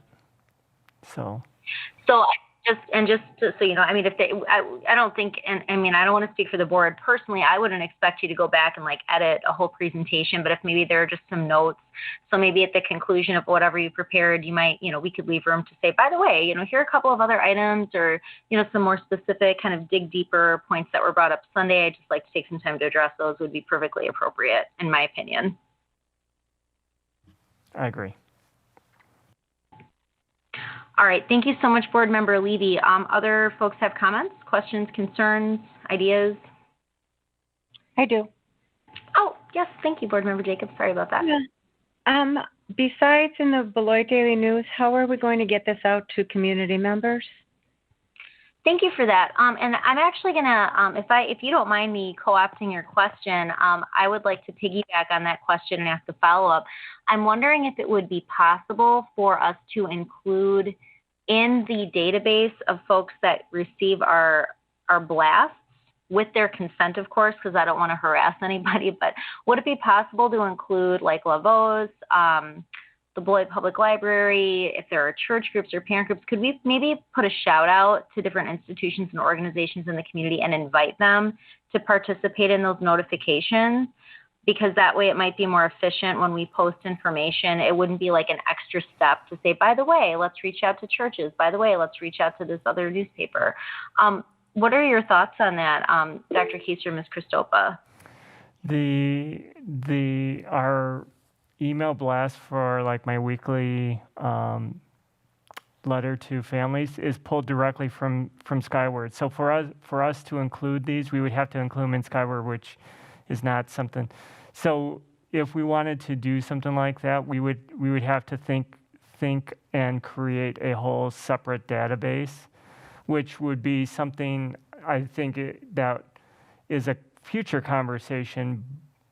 So what I would say is our emails are targeting all of our families. We have a really high rate of traffic on our website. So I think by putting it on our website and then sending it out in my weekly email, we get very high traffic. So I think as long as the message is to say share this out beyond just your family, I think we would reach a large audience. Thank you for that, and I appreciate that very much. I remember when we were doing, when we kind of made a list when we started our superintendent search, at the time, President Larson asked us all to email in, like, who are your recommendations for who we reach out to? So, Ms. Jacobs, if you wouldn't, I just have a question for you. Would it be acceptable, do you think, for if there are groups or media outlets that you feel have in the past maybe have been underrepresented, would we be okay you could all just email me and I can send something over to Dr. Keiser to work with Ms. Christopa about how to get that out? Would that help? Steph, is that okay? Yeah. Okay, perfect. Sorry, I can't see your beautiful face. I just see the S. So I just wanted to confirm. Right. Sorry about that. If I have, if I have like an email list that I can send it out from the superintendent's email address. So that would be the ad hoc way of getting it out there. Perfect. Thanks for your flexibility, and thank you so much for the question, Board Member Jacobs. Vice President Wong? Was Board Member Levy next? It's very possible. Board Member Levy, go ahead, please. Okay, so very briefly, thank you, Board Member Wong. Sometimes all we got to do is ask, can we just encourage our teachers to communicate with families, which I know they are already doing? And special shout out that won't be specific because I can't remember the name, my apologies, to the teachers that took the extra step of, I know a family that wants to communicate with the board, but they don't have email, so I will send an email on their behalf. So I think if we can just encourage our teachers to include this in the communication that they're already making to families, and then just be extra amazing. And if there's a family that doesn't have email, if you can make sure that we get that information, that would be great. Thank you for that very much. I think it was some teachers over at Hackett. Thanks so much. Vice President Wong? I've heard a lot of positive comments about the larger amount of communication that we've had over the course of the last year, which I would commend you on and the administrative staff. But we cannot continue to, we can never, not over communicate in these types of circumstances. Yeah, thank you for that. Definitely appreciate it. I just want to circle back and make sure that everybody has a chance to offer a comment. Board Members Delgado and Anderson, do you have any thoughts? I think the public comments are really good, and I will agree with Board Member John about the communication. There's never too much communication, so yeah. Thank you very much. And Board Member Anderson, are you good, or did you have anything else? I'm good, and I'm really glad that we're doing these public hearings. I think it's a great way to get the community input. All right, thank you for that feedback. So are we, I think at this time we're ready for a motion to schedule our public hearing for Sunday, February 21st, tentatively, well, at least we'll just say starting at 2 o'clock, roughly from 2 to 4, with the understanding that if there's just tons more comments and interest, I know I can speak for myself, I'll be there, and I have nothing particularly exciting to do on Sunday, so we'll kind of play it by ear for the timing, but I think within reason, between 5:30 or so, we'd probably end at the latest. We could take a motion there, and I'm wondering, Dr. Keister, is there any reason for us to include any of the communication stuff that we discussed in the motion, or are we good? You'll look for an email? No, I don't think we need to put in communication stuff, and I'll send an email out to the board so that people can send me their in the individual groups you want me to communicate to.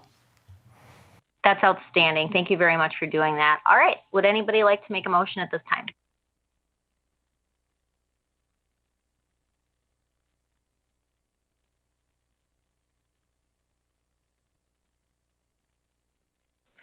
I move that the Board of Education schedules a public hearing to focus on reopening for Sunday, February 21st, 2021, from 2 to 4, but to not exceed 5:30 p.m.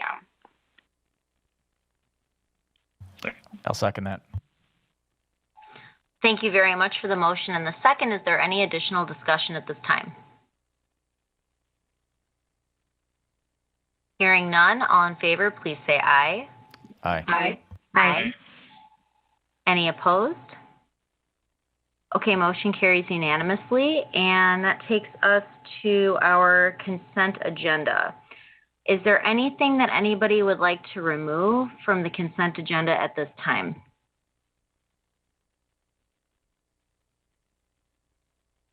Hearing none, may I have a motion to approve our consent agenda, please?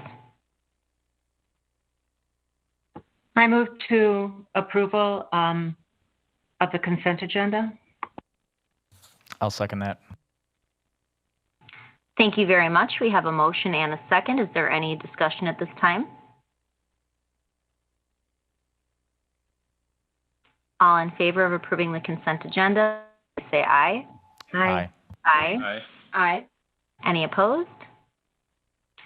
Okay, motion carries unanimously. Thank you very much for that. And prior to the executive session, Board Member Anderson asked that we discuss future board meeting dates at this time. Since we will be convening into closed session, we will only come out of closed session to adjourn the meeting. So after this, there's really not too much to tune in for. So item 7A, future board meeting dates. We have Policy and Personnel Committee meeting Tuesday, February 23rd at a time to be determined. We have our regular board business meeting later that evening, Tuesday, February 23rd, 10 p.m. We'll have our Planning and Budget Committee meeting on Tuesday, March 2nd at 5:15 p.m. And then that will be followed by the next day, our Ad Hoc Language Barriers Committee, which I just do want to point out meets only virtually. And that's on Wednesday, March 3rd from 5:30 p.m. until 7. And although it's not listed on here, I'll just remind everybody watching that we will have our public hearing for the subject matter of reopening schools on Sunday, February 21st, beginning at 2 p.m. You can tune in. You'll be able to call in, email in, or attend in person to a certain capacity that will be announced when we send out that communication. So is there any other open board business that we need to address before convening into executive session?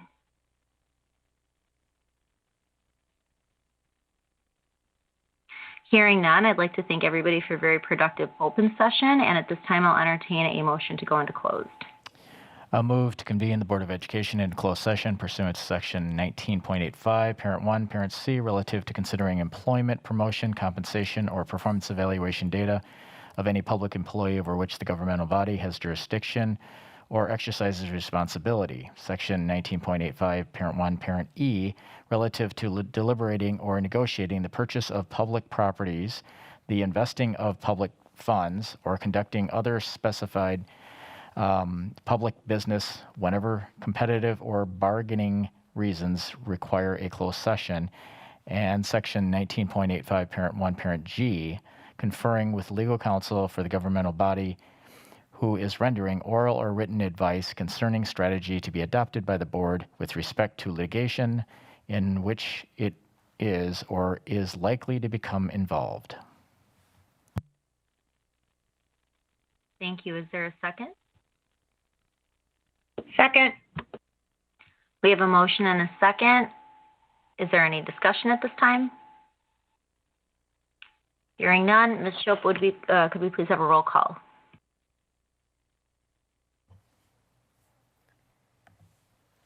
Delgado, Aye. Levy, Aye. Wong, Aye. Anderson,